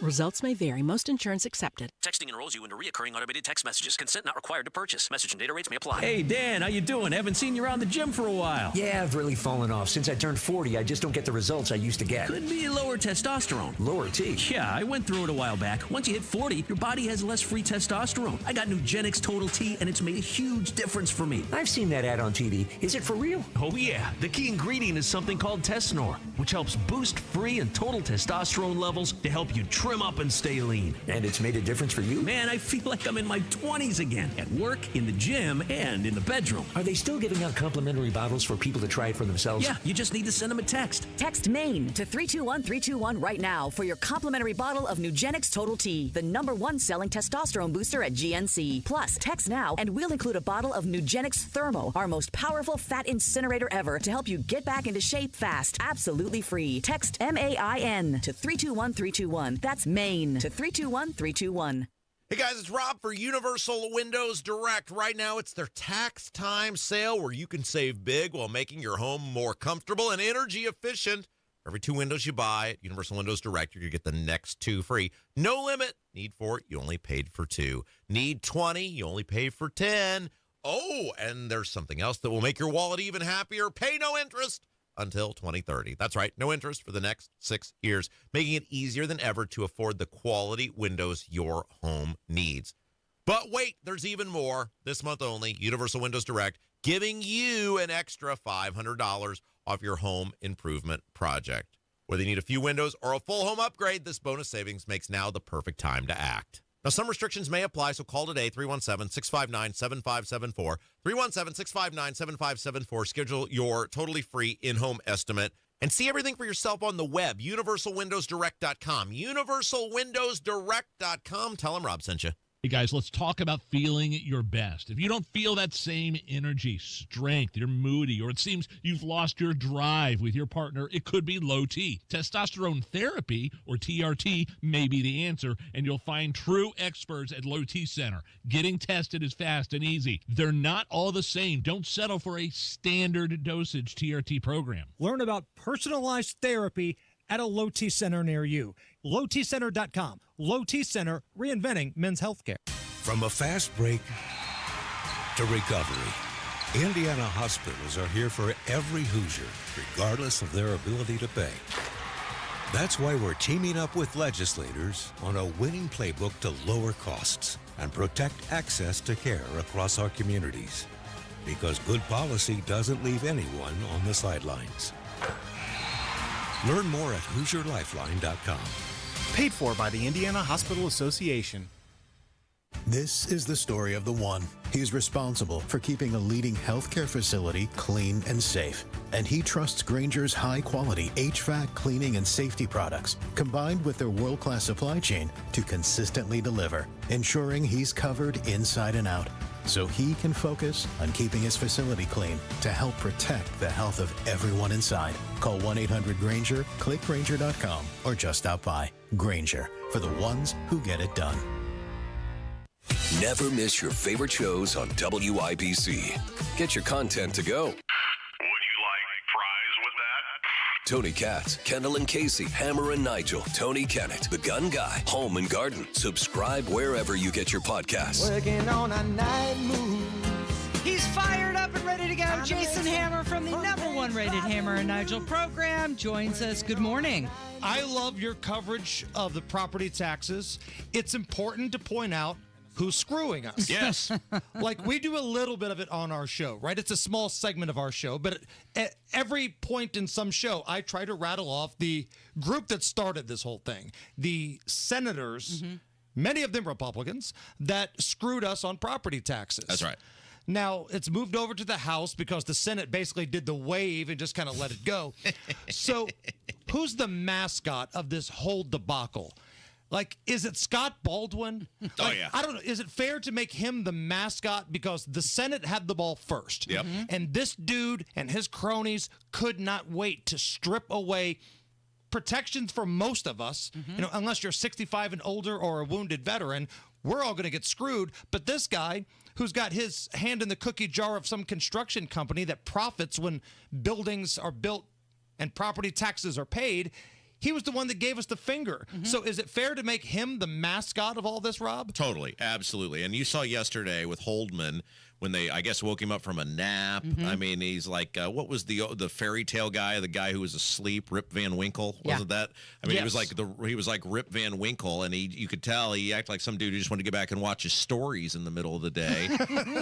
that he didn't want anything to do. That's the author of the bill. Yeah. He gutted his own bill. I don't think I've ever seen that where a guy of Holdman's stature allowed his bill, the signature bill, with the governor's full-throated endorsement to be gutted. And he's just like, yeah, here's the bill now. It's fine. It's okay. Oh, and then the best part was Thompson, who's the head of Ways and Means, is like, doesn't really matter what we do here today. I'm stripping this bill and inserting House Bill 1402. And I'm like, wait, what? I don't remember that bill. It didn't even get a hearing, I don't think. So now this House bill, Senate Bill 1 is going to go away. All the testimony yesterday was basically for naught because he's stripping that, putting some bill that didn't even get a hearing in the House in. And it's just like, how the hell is this is how our government runs? Let's go back to Baldwin for just a moment. And the reason we're making him the mascot of this thing, it's not just because he was there with that group of cronies that did it first, right? It's not just the fact that he can double dip with maybe having some financial gain by property tax items being built. It's how snarky he got with our listeners and your listeners via social media. So we're making him the mascot. And right now, if you go to the Hammer and Nigel Show, Facebook and Twitter, thanks to the magic of AI, oh boy, oh no, we can now see how Indiana State Senator Scott Baldwin really feels about screwing you guys while continuing to make his own money. That's great. Oh, there he is. That's great.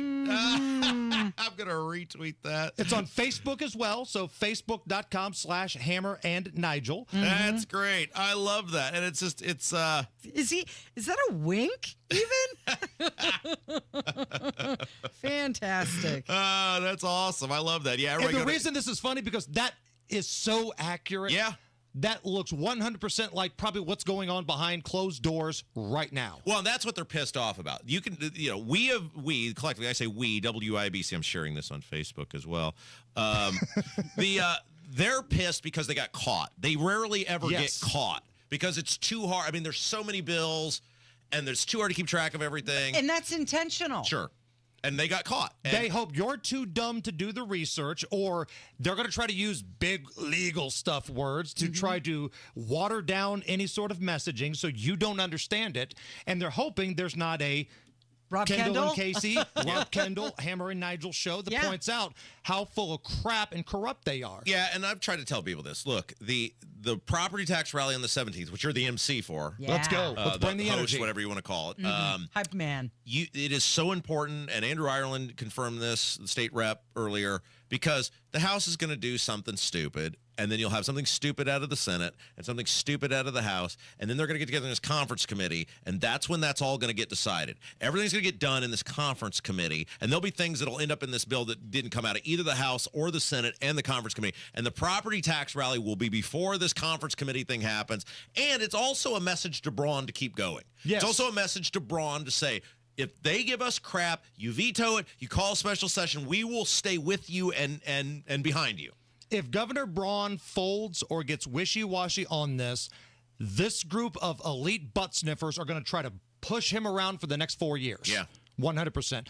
And by the way, one of the comments on the Twitter thread, and again, this is what people get into, right? On the AI Baldwin shuffling the money. AI doesn't know how people shuffle money, apparently.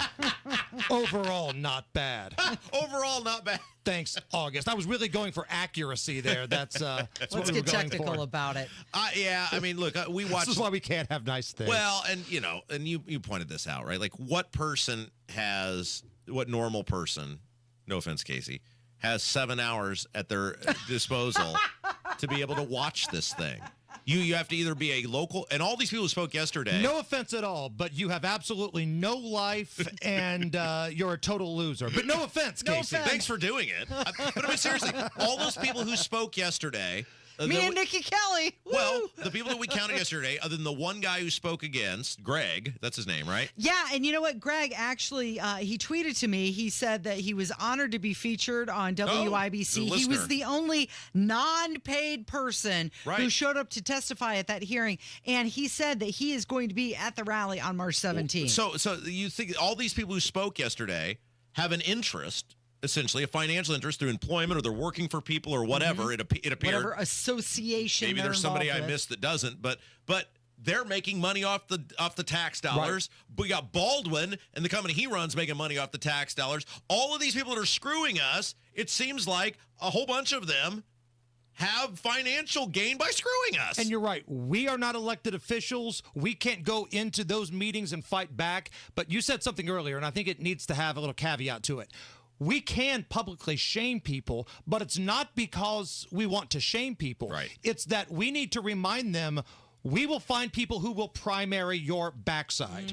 Okay? It's not because we want to embarrass you. No, we want people to see who you really are and maybe motivate somebody else so you lose that power. Hey, what are you doing this afternoon on your #1 rated radio program? You're coming on the show. Oh, what are we talking about? We will continue this little Any idea? property tax tango that we're having here, plus the biggest stories in Indy, and we're going to have a lot of fun, a lot of laughs. You guys know how we do it. Tell a friend, tell 5. We're the #1 afternoon show in the state of Indiana. Join us 3 o'clock. Doing an excellent job every day. Thanks, Hammer. It is Kendall and Casey on 93 WIBC.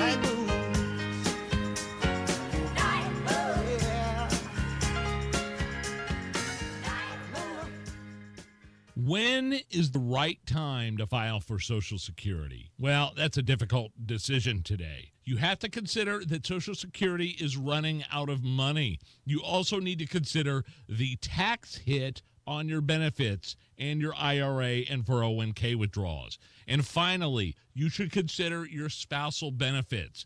If you don't consider all these things, you could leave a lot of money on the table. Bill Demery, your retirement guy. He's going to show you how you could get the most income from Social Security with a free, customized Social Security analysis. So if you've saved more than $200,000, but you've not yet filed for Social Security, schedule your free analysis right now by calling Bill Demery, 317-648-5120. That's 317-648-5120. Bill Demery, my retirement guy. He should be your retirement guy. 317-648-5120. America respects our first responders and veterans, the brave whose business is taking action when calamity strikes.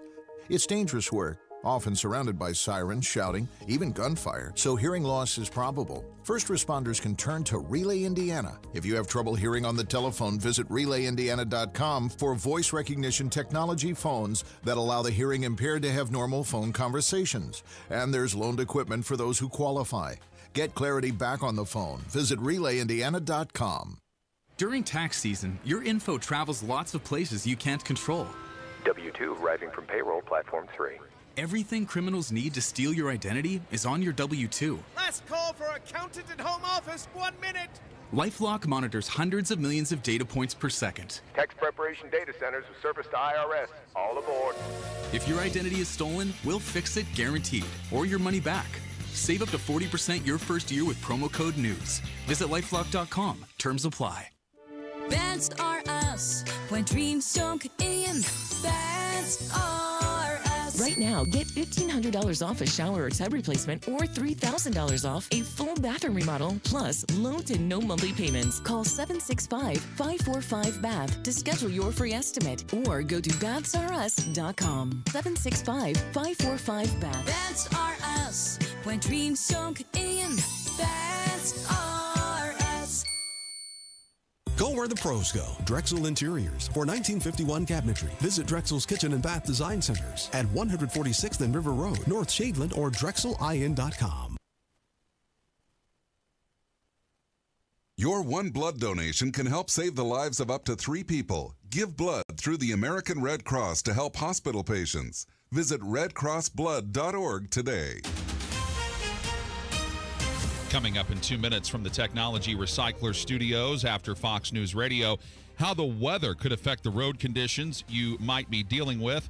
Also coming up at 11:02, you'll hear a little bit more about certain things affecting property taxes. Those stories and more after Fox on 93 WIBC. WIBC HD1 Indianapolis, it's 11 o'clock. A Democrat punished in the House. I'm Dave Anthony, Fox News. The House has resolved that Representative Al Green be censured, that Representative Al Green forthwith present himself in the well of the House of Representatives for the pronouncement of censure. But House Speaker Mike Johnson didn't quite get his way. As Democrats sang and gathered around the congressman, he raised his cane. The House had come to order. The House had come to order. And then Speaker Johnson just adjourned the session as they punished the congressman for disrupting President Trump's address Tuesday night, prompting Green to be removed for the rest of the speech. And Speaker Johnson just told Fox. In our review of history, that was the first time that any member of Congress has ever had to be removed in the middle of a presidential address, and it's shameful. There were 10 Democrats that joined Republicans in agreeing to censure Congressman Green. President Trump getting ready to take a formal step to get rid of a cabinet agency. A draft of President Trump's order, viewed by the Wall Street Journal, directs Education Secretary Linda McMahon to take all necessary steps to facilitate the closure of the Education Department. McMahon, citing bureaucratic bloat, has already said she wants to send education back to the states. As Fox's Lillian Wu, Democrats say getting rid of the department would hurt schools and students, and they could block that in the Senate. A second federal judge has ruled against President Trump's attempt to freeze federal grants and loans. Nearly 24 Democratic-led states sued after President Trump announced a sweeping pause on federal spending. The states argue the freeze puts low and median income energy and heating grants in jeopardy. The Trump administration says the pause is needed to ensure federal spending complies with President Trump's executive orders, ending diversity, equity, and inclusion programs and spending on the Biden administration's green energy agenda. Fox's Jared Halpern at the White House. Now an update on the U.S. tariffs on imports from Canada and Mexico. The Commerce Secretary just said the 1-month reprieve given to automakers is likely to be extended to many more goods and services. America's listening to Fox News. 93 WIBC Mobile News. On the level, on the go. Bird flu continues to spread across Indiana. Mostly cloudy and 31 degrees in downtown Indy. I'm Sean Herrick. Here's what's trending at 11:02.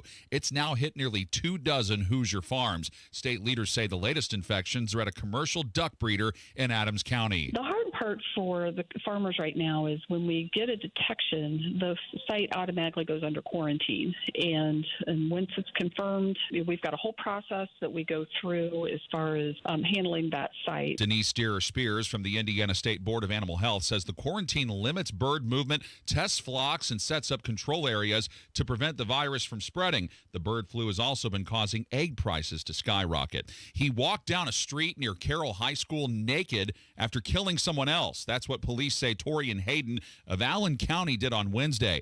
They say Hayden told them he shot someone in his home and they found a body in that home, so Hayden's charged with murder. Merging local governments like townships was talked about Wednesday by state lawmakers in a hearing on property taxes. Chris Davis reports. You very likely appreciate having public safety where you live, but that costs, and some lawmakers in the General Assembly believe one of the reasons you're paying so much in property taxes is because there are too many governments. As we go from rural to suburban, the challenges of, and I just went through merging two volunteer departments, incredibly challenging. Florrie May is the Vernon Township trustee offering testimony Wednesday to the House Ways and Means Committee, where some people seem to feel that mergers will be necessary. Chris Davis, 93 WIBC Mobile News. If you need to get gas today, AAA says the Indiana gas average is $2.87 a gallon. That's a slight increase from Monday. Notre Dame was down 1 to Stanford inside a minute to play Wednesday night in men's college hoops, but it was Cole Serta off the bench who hit the game winner to lift Notre Dame to a 56-54 win. It's the Irish's second win in their last 5 games. I'm John Herrick on The Level, on the go, and on WIBC.com. It's 11:04. Kendall and Casey coming back in 1 minute. Whether you're preparing for retirement, navigating a life transition, or simply wondering if you're on the right path, Howard Bailey Financial is here to help. Together, we'll work on a personalized plan designed to bring greater clarity to your goals and help you approach decisions with confidence. It's not just about numbers, it's about the life you want to lead and the legacy you want to leave behind. With over 20 years of experience, Howard Bailey Financial has been dedicated to guiding individuals as they work toward taking control of their financial future and finding peace of mind. Text PATH to 888-262-1104 to download a free retirement toolkit and start planning for the retirement you've dreamed of. Howard Bailey Financial, helping you turn hope into a plan and dreams into reality. Howard Bailey Securities, LLC is an independent financial services firm and uses a variety of different investment strategies. Please see disclosures at howardbailey.com. You're listening to Rob Kendall. When we talk about sending money somewhere, we're talking about printing the money because we have no money. And Casey Daniels. My government would never lie to me, would they? On 93 WIBC. All right, the people said they want it. They want more. You want to give them what they want? I want to give them what they want. In fact, Rob, we have such great listeners.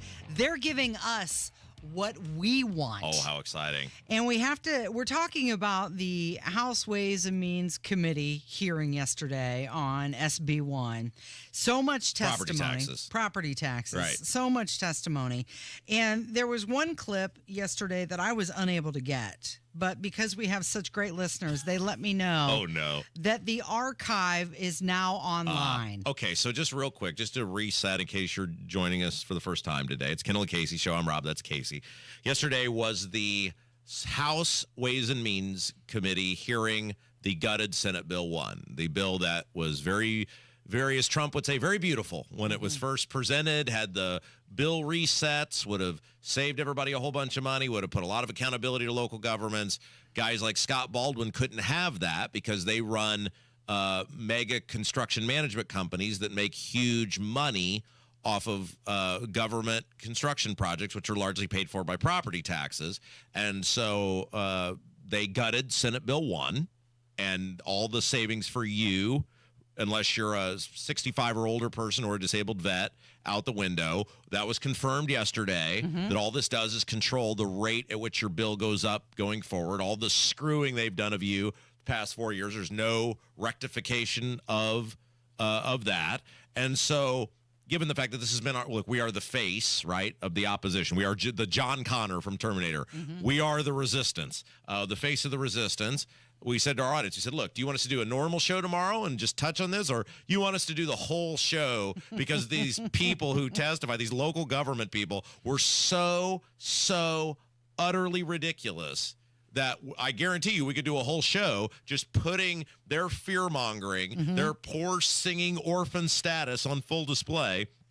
And overwhelmingly on Twitter, the poll said, do the show about the property tax hearing. Right. So one of the things that happened yesterday is there was a trustee who was testifying, and I believe he was from Lafayette, might have been West Lafayette, but he was saying in the current state, not with the rate reset of your property taxes, but in the current gutted version of SB1. Where you just keep the bills from skyrocketing forward. Right. No actual help. Right. We're just going to prevent you from getting screwed as much as you've been getting screwed in the past. So this guy is saying that he's going to lose 7 firefighters. Oh, we found the audio. Yeah, here it is. For clarification's sake, just for my own clarification, because you've said a couple times we're going to lose 7 firefighters. You mean you won't add? Yes. So the ability to add exactly, yes, 7 correct. firefighters, not loss of 7 firefighters. We would be losing one of the folks that we were anticipating. We would be losing 2 of the folks that we were anticipating hiring next year with this legislation. We would lose our ability essentially. So thank you for catching that. We would lose our ability to staff up. We would lose our ability to hire more people. Hey, ABC just laid off like 580 people today, like as in actually fired them. Is there some sort of national day of mourning for them, like as in they fired people?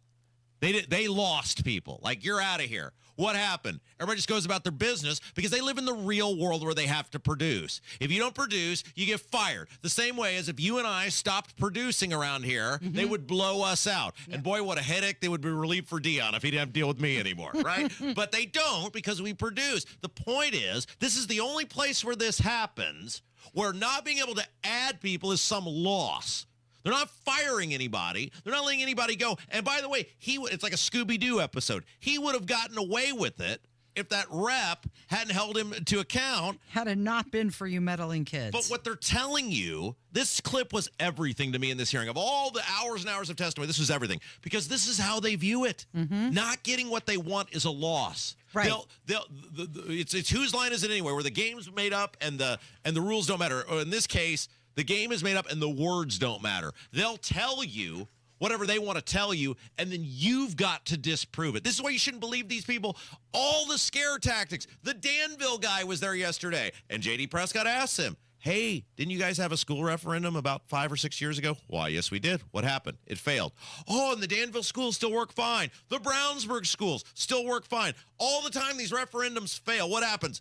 The school's still there. The school still exists. The Mooresville guy had the audacity to insinuate he went to the Greg Taylor School of Dumbassery, where he's now in on the lights going out in Mooresville. If this property tax thing passes, you have to just dismiss everything these people say because they've been caught being wrong or misleading you or out and out lying to you so many times that you can't believe anything they tell you. Okay, so I'm going to give you a choice. Would you like to hear from the representatives from Knox saying they won't be able to hire new officers? Or should we go to Danville and hear from the superintendent? Let's go to Danville because I have experience with these guys. All right, that's number 7, Kevin. Here we go. Here's the superintendent of Danville. Any questions? Representative Mayfield. Sorry to have a lot of questions today. Okay, I want to go back. You went through the number of new students, the number of new teachers required, new buses, and so forth. Those added up to what amount? $868,000 on average. Okay, and then 151 student, and what's your ADM? Our ADM is 2771 at the beginning of this year. And we grew about 25 students during the school year. What's your tuition support number? Our tuition support number? Yeah. I don't have it right off the top of my head. Okay. I threw in 8,000 as an average. That's a good average. That's close. And that gives you 1.2 million. And your expenses that would be incurred is, you said 868,000. So you're a net gain of $400,000 if that happened. But are you calculating curriculum materials in that tuition support? Because our curricular materials amounts about $440,000. It would have to come out of tuition support as it was presented in the LSA run. Okay. So you're not actually, though, losing $800,000. Right. Remember, we did the math.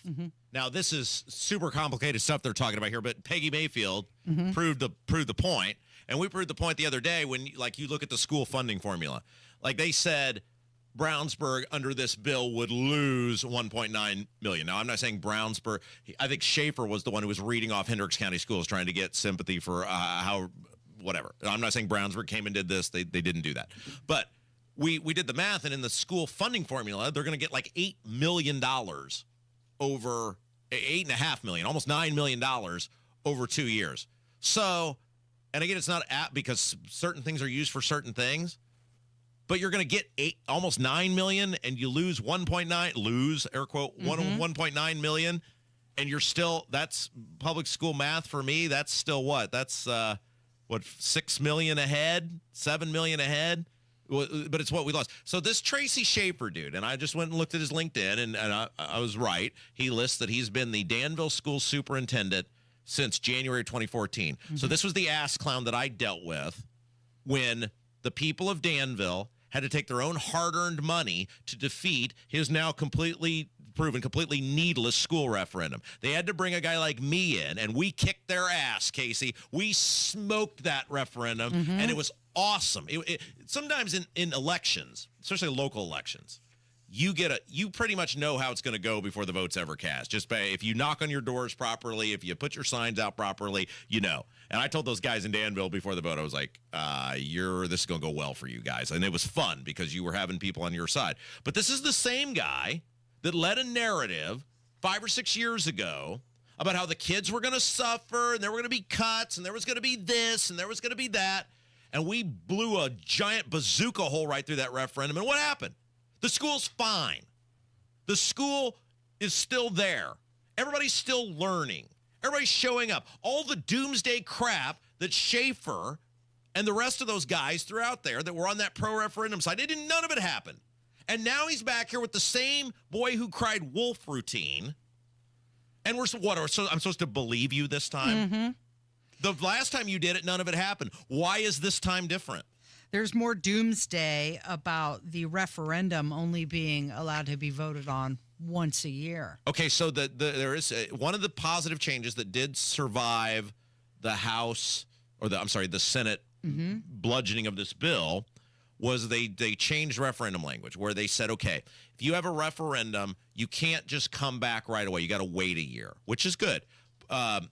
Now, I think they should have the same rules for referendums that they do for annexations, which is if your annexation fails, can't do it again for 4 years. If your referendum fails, can't come back for 4 years. Let's make it matter. But they did say you can't come back for a year. You cannot renew your referendum for a year. You have to have a year of a cooling off period, which is good. Also, you can't do these. What the schools have figured out is nobody votes in the primaries. Right. Well, we can unless you got Rob Kendall in your community or helping your side, people aren't going to show up for these referendums. They don't know to vote. They don't even know that things are happening. A lot of people who live outside municipal government areas like towns or cities, there's nothing to vote on in off years. So they run these referendums in May of an odd year, and they know, well, all our people know to show up to vote. So this language in this bill would move the referendums to even years, and it has to be in the general election when people normally vote. Well, the schools don't want this because they don't want people showing up to vote. They know their people will show up. Their people will get the memo. They're very angry, though, that if you have it in a regular election cycle and regular people vote, they're not going to be inclined to want to raise their taxes. Okay, well, somebody was there saying, no, we want referendums. We want them. And here's J.D. Prescott, our hero of the day, saying that voters don't want them. Thank you for that. And I guess in those comments, your point on so few school corporations passing referenda, when you look at the referendum pass rates and the low number of schools that even attempt to do a referendum, I think that speaks to the fact that voters across the state do not want their tax bills to go up. Thank you. It is. It's the problem is, especially in suburban school districts, it is hard to beat the referendums because you've got to. So why don't we take a break and why don't I explain how these schools can manipulate, the suburban school districts can manipulate referendums in their favor. Let me tell you what they tried to do in Brownsburg, and if it weren't for me, it's like, again, Scooby-Doo. Yeah. If that meddling Rob Kendall hadn't been there, they would have gotten away with it. So let's do a little Referendum 101 on how they do the magic trick. It sounds good. It's Kendall and Casey on 93 WIBC. Indianapolis roads, a total disaster. Some of the worst potholes in America. Am I right? A car on Keystone Avenue just fell into one the size of a swimming pool. Disgraceful. These roads should be great again. But right now, they look like the surface of the moon. Suspension repair shops are making a fortune. Rigged system. But Matt Bear, he's the guy to trust. Tremendous at avoiding these disasters. Just tremendous. Matt Bear, making your commute great again. Mornings and afternoons on 93 WIBC. Hey folks, Scott Wilson here from Wilson Farm Market. Even in winter, we're bringing you the best in farm fresh flavors. Stop in for our fresh salad bar, hot and crispy wing bar, and a cheese selection that is second to none. Got a sweet tooth? Our homemade pies, creamy fudge, and old-fashioned candy will hit the spot. Come see us on US 31 just north of Carmel. We're open every day 9 to 6. At Wilson Farm Market, we're all about fresh, local, and delicious. See you soon. Garage door problems? Call today for service today. Garage Doors of Indianapolis services all makes of garage doors 24 hours a day, 7 days a week. Call today for service today. 875-4577. Call today for service today. Get it fixed right now. Call Garage Doors of Indianapolis at 875-4577 or visit doorstoday.com. In the morning, call 875-4577. Service today. Guy Relford here. Time again for the Indy 1500 Gun and Knife Show this coming weekend at the State Fairgrounds, Friday, Saturday, and Sunday. There's never been a more important time to exercise our rights as true Americans. It's the Indy 1500 Gun and Knife Show. See the best in sporting, hunting, and personal protection gear, plus great displays of Americana. Come see us this weekend at the Indy 1500 Gun and Knife Show, Friday 2 to 7, Saturday 9 to 6, and Sunday 9 to 4. It's the Indy 1500 Gun and Knife Show. See you there. I'm Kareem Abdul-Jabbar. I learned about atrial fibrillation the hard way. My symptoms would come and go: shortness of breath, fatigue. I kept going. Then I got so lightheaded, I couldn't. My doctor said I have AFib, so I'm about 5 times more likely to have a stroke. Other symptoms: irregular heartbeat, heart racing, chest pain can come and go, but the risk of stroke stays. If you have symptoms, tell a doctor. Visit notimetowait.com. Sponsored by Bristol-Myers Squibb and Pfizer. Hey, this is Spencer Thompson at Thompson Furniture and Mattress in Columbus. Ready for better sleep? Now is your chance during the March mattress sale. Tempur-Pedic, Stearns & Foster, King Coil, Bed Gear, and Nectar mattresses, you can save up to $800 with up to 4 years interest-free financing. And don't forget, Thompson Furniture delivers for free. Hurry! Sale ends Monday only at Thompson Furniture and Mattress in Columbus. Go where the pros go. Drexel Interiors. For 1951 cabinetry, visit Drexel's Kitchen and Bath Design Centers at 146th and River Road, North Shadeland, or drexelin.com. All right, let's I love this song. I just noticed what it was. Rolling Stones. Little Hang Fire. Yeah, thank you. You ever notice every Rolling Stones song is basically the exact same song? You think so? I mean, if you listen to that Hackney Diamonds album that just came out, a year ago, or Kevin and I were talking about this the other day, it's the same song. Yeah. They're all the same songs. I don't They've know. been 60 years they've been doing the same songs. Hang Fire sounds a lot different than Gimme Shelter. Well, yeah, but I'm saying, like, if you were to take, put a Rolling Stone song into, tell us what hey AI, tell us what a Rolling Stone song sounds like. Yeah. It would be that. 3-chord progression. Yeah, right, thank you. Okay, it's Kendall and Casey show. I'm Rob Casey's here. We're talking about this ridiculous Senate Bill 1 hearing yesterday in the House on property taxes, and we got into the referendum side of things. And these schools are now freaking out because there's proposed language change. One of the things that did survive out of the Senate was a change to the referendums and how these referendums work. And I wanted to take a moment to educate people on how the schools rig the referendums in their favor. It's amazing more of them don't pass. And I'm talking specifically suburban school districts. Now, in the rural areas, it may be a little different because there's less money at play, et cetera. So 2 things happen, and I'm using this as from my own example of defeating referendums. The first thing a school can do, and this is legal, is they can hire a quote-unquote consultant to help them pass the referendum and basically teach them and help them from the time they decide that they're going to start thinking about passing this referendum, help them rig the game in their favor. So, for example, when we defeated the school referendum in Brownsburg, they spent $65,000. $65,000 on a consultant from Lafayette. And that is his whole job. Yeah. He goes to school districts and teaches them how to rig and the whole process and everything else, the game in their favor to pass these school referendums. Now, we, of course, beat them over the head with that because we're like, wait a second. You got $65,000 to pay some dude who's not even from here, but you claim you can't fix sinks and science labs? Right. Well, in their mind, they're saying we're going to invest $65,000 to get $2 to $3 to $5 to $10 million. That's a good ROI. But unless you've got people who know how to dig and find the money and look at school finances and things like that, like we did, that stuff doesn't come out. Now, once it comes out, you can totally use it for your advantage, right? Pouring through the budget, looking at line items. What is this consultant fee? Exactly, right? And their excuse, you'll love this. Their excuse when they did this was, well, we didn't use property tax money. It was like, okay. What'd you use? Well, we used money from the Coke Fund. Oh. Well, these schools get all of this money, especially these bigger schools, to have their products. So like Coke and Pepsi are in competition. They want you to sell Coca-Cola. They want you to sell Pepsi. And they give money to these school systems to have their product. And our argument back to that was, it's our money.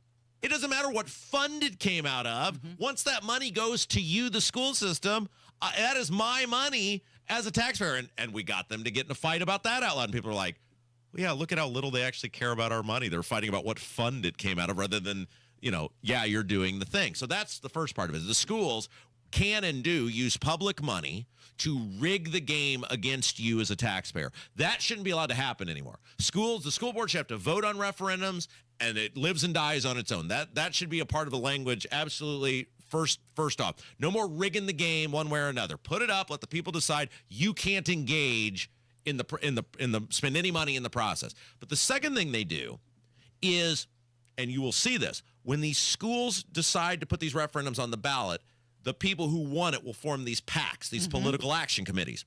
And what will happen, you will see with the PACs, is you will see tens of thousands of dollars donated to these PACs by the construction companies who are going to get, of course you don't know that for sure, right? Because, well, it's an open process, right, Casey? And we have no idea who's going to get these construction contracts. But just conveniently, out of the goodness of their heart, because I guess they're running soup kitchens over there, sure, they give tens of thousands of dollars to these political action committees who then use it for signs, for mailers, door knockers, all of these things. Whereas you, the opposition, well, you don't have a construction company giving you $10,000. So all of your money has to come from the people. So the people have to spend their own money to stop their taxes from going up. Right. So, for example, in Brownsburg, by the time you factored in the consultant and the PAC, the school raised $100,000. We, the no, had about $4,000 of our money. Right. That's how good I am, Casey. Of your money. Outspent 25-1 and still beat the hell out of those guys, right? But the point is, all kidding aside, most people can't compete with that. Most people don't have somebody in their community who has a voice like I do, or I did back then, I was still in the government at the time, and people, you could get the word out about things. The system is totally rigged in favor of these school systems passing these referendums, and it shows how bad most of them are that they don't have a higher pass rate. 30% was what was argued yesterday. That's pathetic. Yeah. That'd be like if you spotted a team 20 points in a football game, if you started leading 20-0 and they only won 30% of their games. That's pathetic. Now, I know you'll correct me if I'm wrong. Didn't the bill also say that the school referendums could only happen during a general election? That's what I'm saying. Yeah. So that's the other side of this is two things they changed. You've got to, if you have a school referendum, because what happens is, and you see this in places like Hamilton Southeastern or Zionsville or these other places that just keep, once they pass a referendum, it has it's for a certain amount of years. And then they'll come back and they'll re-up the referendum. And they'll say, and they're technically by letter of the law being honest, we're not raising your taxes. because you're just resetting the rate, which is above the tax caps. Or in the case of Hamilton Southeastern, because the referendum they passed wasn't as big as the one they had before, they said, we're cutting your taxes. Well, no, you're not. Because if that referendum didn't exist, people's taxes would go way down if you were inside the tax caps. So what they've said is, and this is actually gives credit where credit's due, a good thing the Senate put into the bill, which is you've got to, when you have a referendum, you've got to wait a year before you can come back for another. So you have a referendum, thing expires, wait a year, come back. So you can't do the we're not raising your taxes argument anymore because you'll be raising taxes. The other thing it does is it moves them to the even year general elections. So 22, 24. So in this case, it'd be 26, 28. Because what the schools have done is they've recognized people don't vote in off-year elections. They certainly don't vote generally in off-year primaries. And in many cases, and this is how dirty these schools are, if you live, so like Brownsburg will have an election on the odd years for the town council people. Well, unless you live in the town, the Brownsburg school system is made up of big areas that aren't included in the town, Brown and Lincoln Township. You have nothing to vote for on those odd year elections. You're not used to voting. There's nothing for you to show up and vote for. So if you're the group that wants the referendum, passed, you just grab your little pack of friends, have them show up because the average voter won't. Well, and that's why, so like they tried in Brownsburg in 2015 in a primary. They tried in Danville in 2019, I think that was in a primary. And unless you've got people, so like we hit all those doors in the townships, most people don't have any idea there's even a referendum going on. They don't know to oppose it because unless someone shows up at their door, which then comes back to the school has the PAC with the construction companies giving them all the money, so they don't have to have door knockers because they can mail things to you. They can mail their propaganda to you. They can pay to do that. It's totally rigged in favor of the things passing, and that's why the schools are upset. They know the pass rate will go down if those two things are enacted. All right, coming up, we're going to hear from the Deputy Chief of Staff for Governor Braun. He took a question about whether Braun's going to veto SB 1. And there's also another group we've heard from the fire territories, the school boards. How about the libraries? They're Bad up next. times for the libraries. No more books. That's coming up. It's 93 WIBC. 93 WIBC Mobile News. On the level, on the go. He says childhood obesity is not a willpower problem. I'm Chon Herrick. Here's what's trending at 11:30. That's the message from Dr. Marty McCary. He's trying to become the next FDA commissioner. He's been speaking to the Senate Help Committee this morning. And the rise of early onset Alzheimer's is not a genetic cause.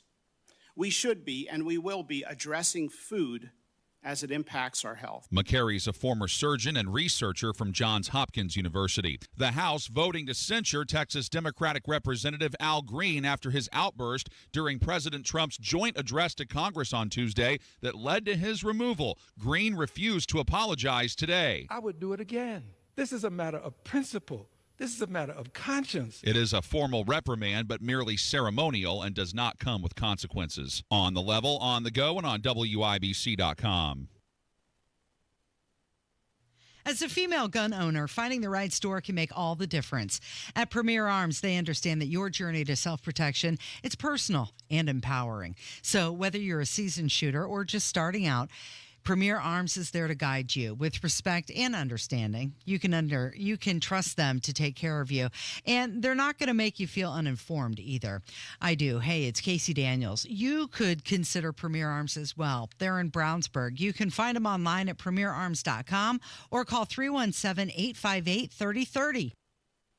Hey guys, it's Rob for my friends at Save a Tree, the tree, shrub, and lawn experts. You know, it's March, and that means spring is going to be here before you know it. And this spring, one of the best things you can do for your lawn is call my friends at Save a Tree. You know, the guys from Save a Tree can get your yard looking great after some tough winter weather. I called Save a Tree, and last week Sean came out. Man, he was great. On time, professional, and gave me some really good suggestions on how to make my yard the envy of the neighborhood. I'm kind of processing everything now. Going to figure out exactly what we're going to do. And that's the cool thing about Save a Tree. You got nothing to lose and everything to gain.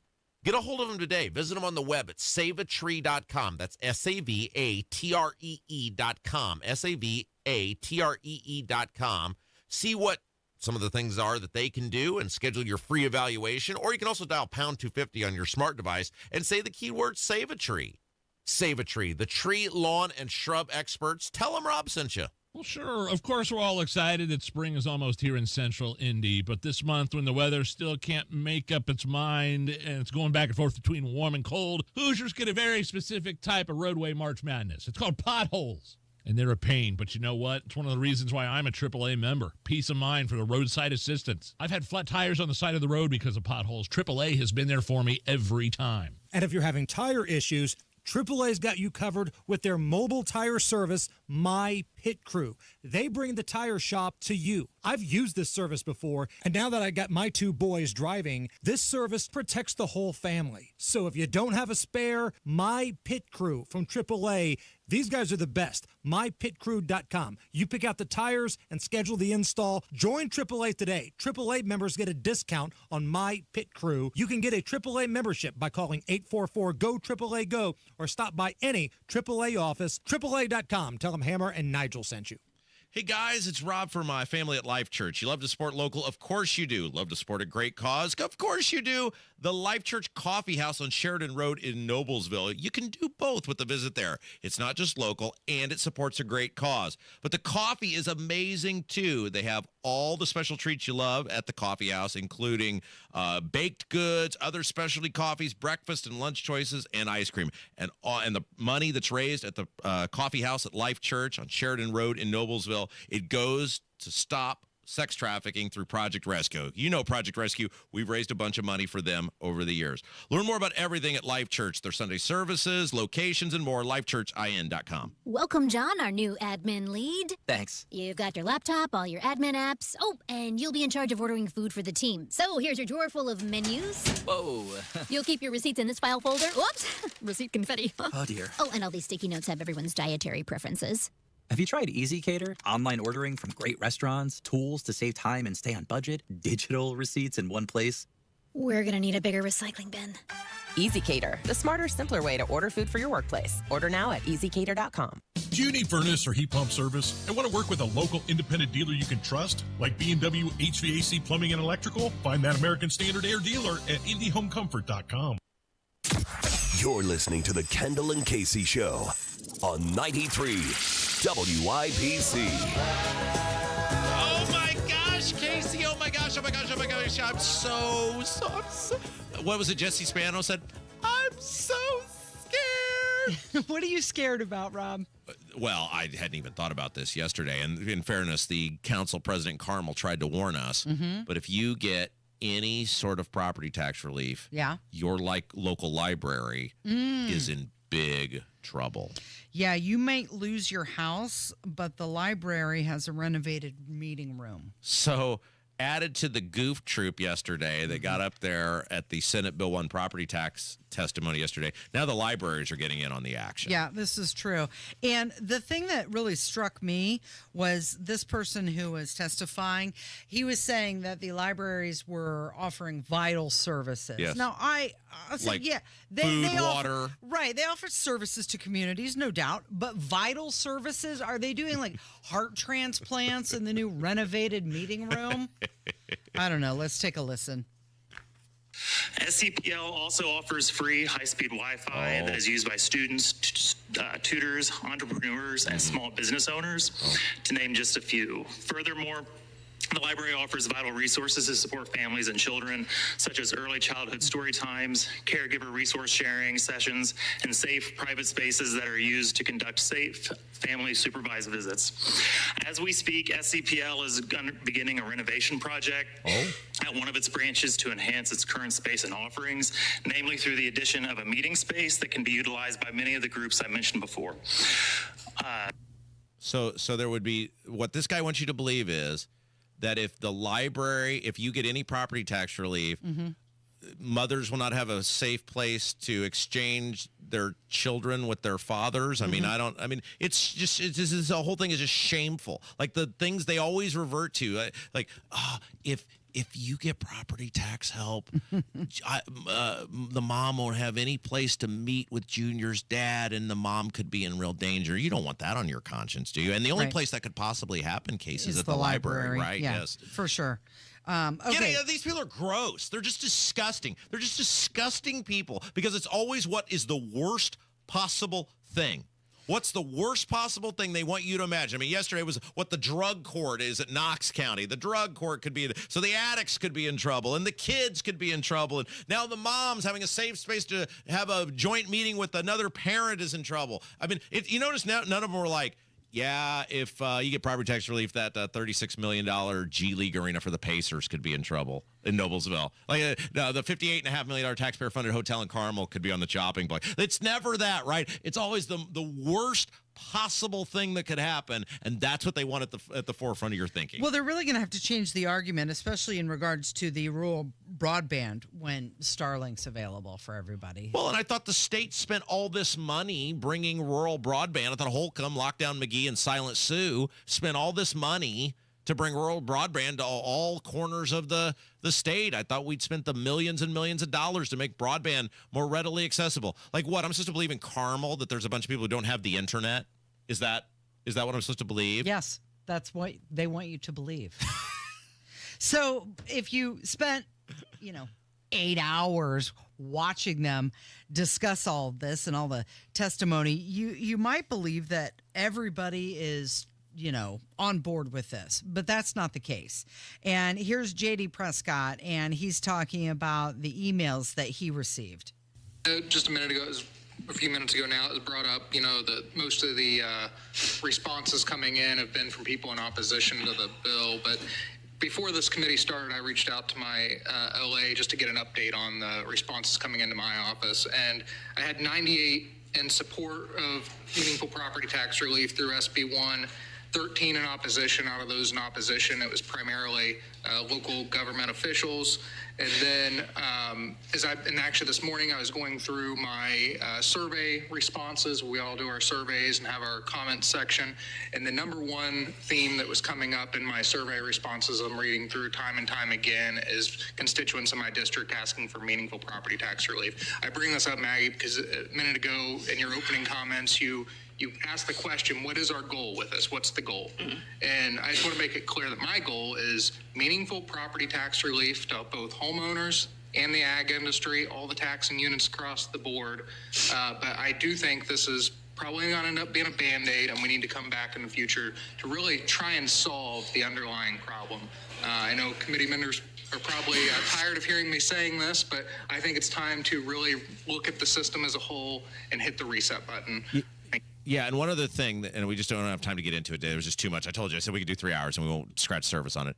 They freely admitted yesterday local governments in this state are a dumpster fire, that local governments are completely out of control, that Ed Delaney did the math, and he came up with something like 2,800 plus units of local government in this state. There's zero need for that. This is the problem. And 20 years ago, Mitch Daniels offered a solution, a bipartisan solution, the Kernan-Shepard report, in which former Governor Joe Kernan and Chief Justice of the Supreme Court Randall Shepard, a Democrat and Republican, spearheaded a committee that provided very good guidance on how to fix this exact thing that they're lamenting today. But back then and ever since, every time it comes up, no, we can't have that because, well, a trustee might lose a job. I mean, he can't lose a $40,000 a year job where you get paid to do nothing, right? That's not what every trustee makes. But there's a lot of trustees who make that or more and they do next to nothing. And time again, the government has given, and the state government has wilted to these people, and you're seeing it today. There's so many inefficiencies, so much ineffectiveness that goes on. And they spent a bunch of time in that hearing whining about it. Do something about it. So Travis Holman, the author of the bill, he emphasized that the bill has an evolving nature. And you mean he said? I mean, I don't think emphasis. There was no emphasis in his half sleepy voice yesterday. He yawned through it, and he commented that he was open to discuss more relief for homeowners if needed. But one of the things that was very apparent, and this was at the very beginning of the hearing, was that, and this was pointed out by Ed Delaney, that the businesses are getting taxed less than homeowners. We're looking at the total, Representative, and that's about $1.4 billion over the 3-year period of time. Well, let's go into that. Going on that same chart at the bottom, it shows the savings for what is called other real estate, which I understand to be what we call the 2% and 3% tax rates, which would be apartment buildings, office buildings, factory buildings. There's $61 billion saved there, and $61 million saved on the apartments and buildings, and $39 million saved on personal property, which means equipment that businesses have. I add that up to almost exactly $100 million. So in the first year, the businesses will save more together than the homeowners. Is that right? Well, I'm not sure if ag land is included in that. Ag business. No, it's other. Farmland is separate, as is ag business. It's right on the chart. Okay. And it continues. The second year, the businesses save more than the homeowners. Only in the third year do the homeowners finally make a moderately greater savings than the businesses. Is this the ratio that we should seek? Well, we continue to examine this. I'm not telling you this is a perfect bill, and we're looking for some collaboration with this body on this side. I mean, you just heard him say this isn't a perfect bill. No, what this You bill is... wrote it. Make it perfect. I can't say the word I want to say because I would get in trouble, but I will use the word it. And everybody will... It is an it bill. That's exactly what it is. It's an it bill that Travis Holdman didn't want any part of. The Senate didn't want any part of because they don't want to help you. And they did as little work as possible. And then as soon as they got resistance to the little work they actually did, they rushed it through to get it off their plate. They don't want any part of it. He doesn't want any part of it. Baldwin doesn't want any part of it. Most of those senators, except for Mike Young and maybe a couple others, don't want any part of it. And now they've left this mess with the House. Mm-hmm. Who knows what they're going to do with it? And you're getting screwed. You get some through Frankenstein bill coming up. All right, let's put a bow on this show, Rob. It's Kendall and Casey. It's 93 WIBC.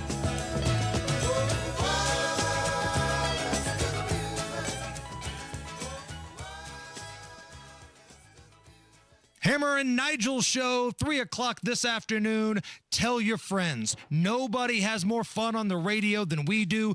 Rob Kendall's going to go off the rails, the latest on property taxes, and the biggest stories of the day.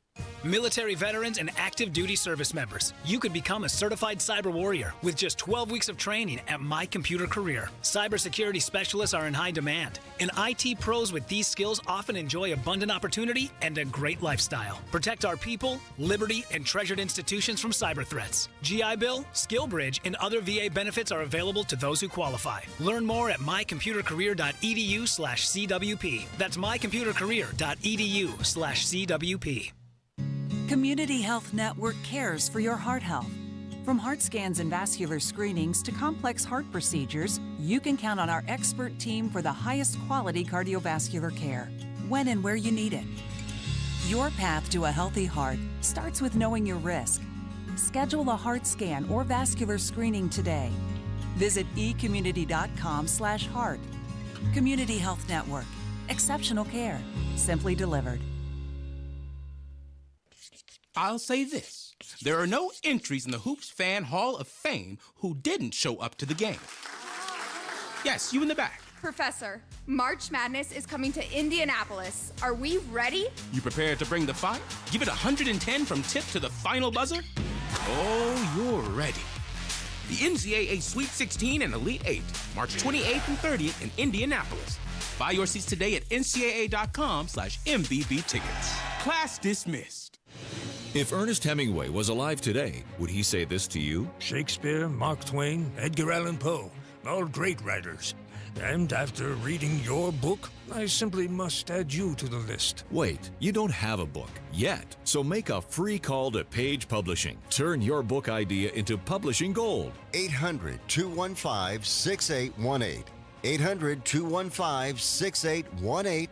That's 800-215-6818.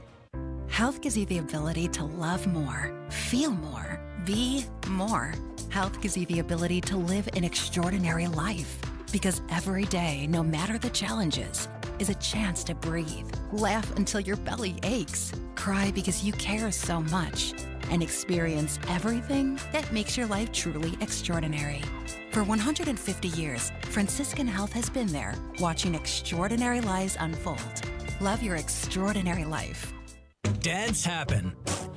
There's a whole lot of stuff that can mess up the look of your vehicle. Don't paint your car. Go PDR with Kill a Dent Removal. PDR is paintless dent removal that saves your factory finish and is way less invasive than traditional body shop repairs. And it's faster too, sometimes same day. Google Kill a Dent Removal and check out the reviews and photos. Then schedule your repair. Hail baseballs, kids, fender benders, shopping carts, flying cows, angry X's, and anything else that leaves dents. Don't paint your car. Go PDR with Kill a Dent Removal. I will never forget the day we found out my brother needed a heart transplant.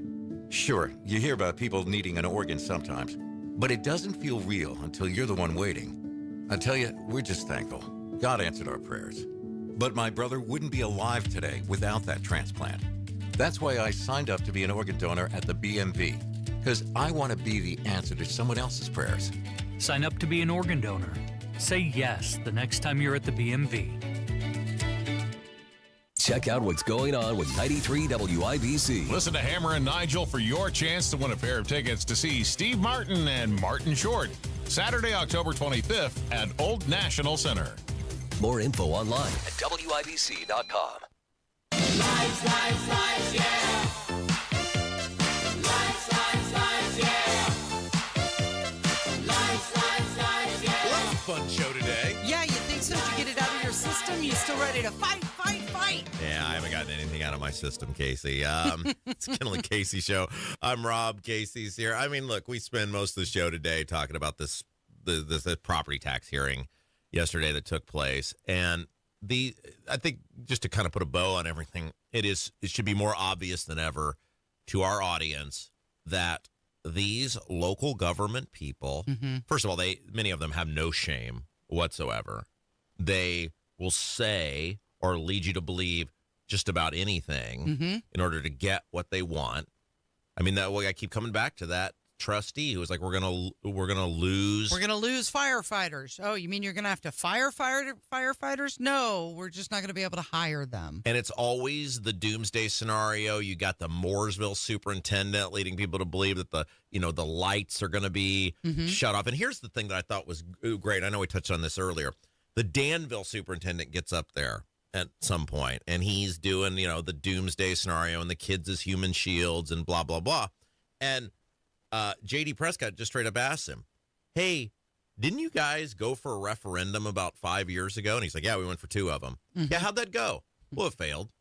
And I can vouch that happened because I helped the side that defeated that referendum. And I can tell you the same crap that guy was up there saying then is the same crap the people in Danville were hearing 5-6 years ago when they went for that referendum. Danville schools are working pretty well. They didn't get that money because they didn't need it, and they had to figure out a way to make it work, and they made it work. And that should be the lesson to these lawmakers, is these people are feeding you a giant pile of crap. You just gotta wonder, though, if those people that were sitting on that Ways and Means Committee, if they see through that. I mean, they have to understand after 8 hours of testimony, and it was one after another of local government representatives who were just standing there, oh my gosh, we're not going to be able to afford anything, with their hand out.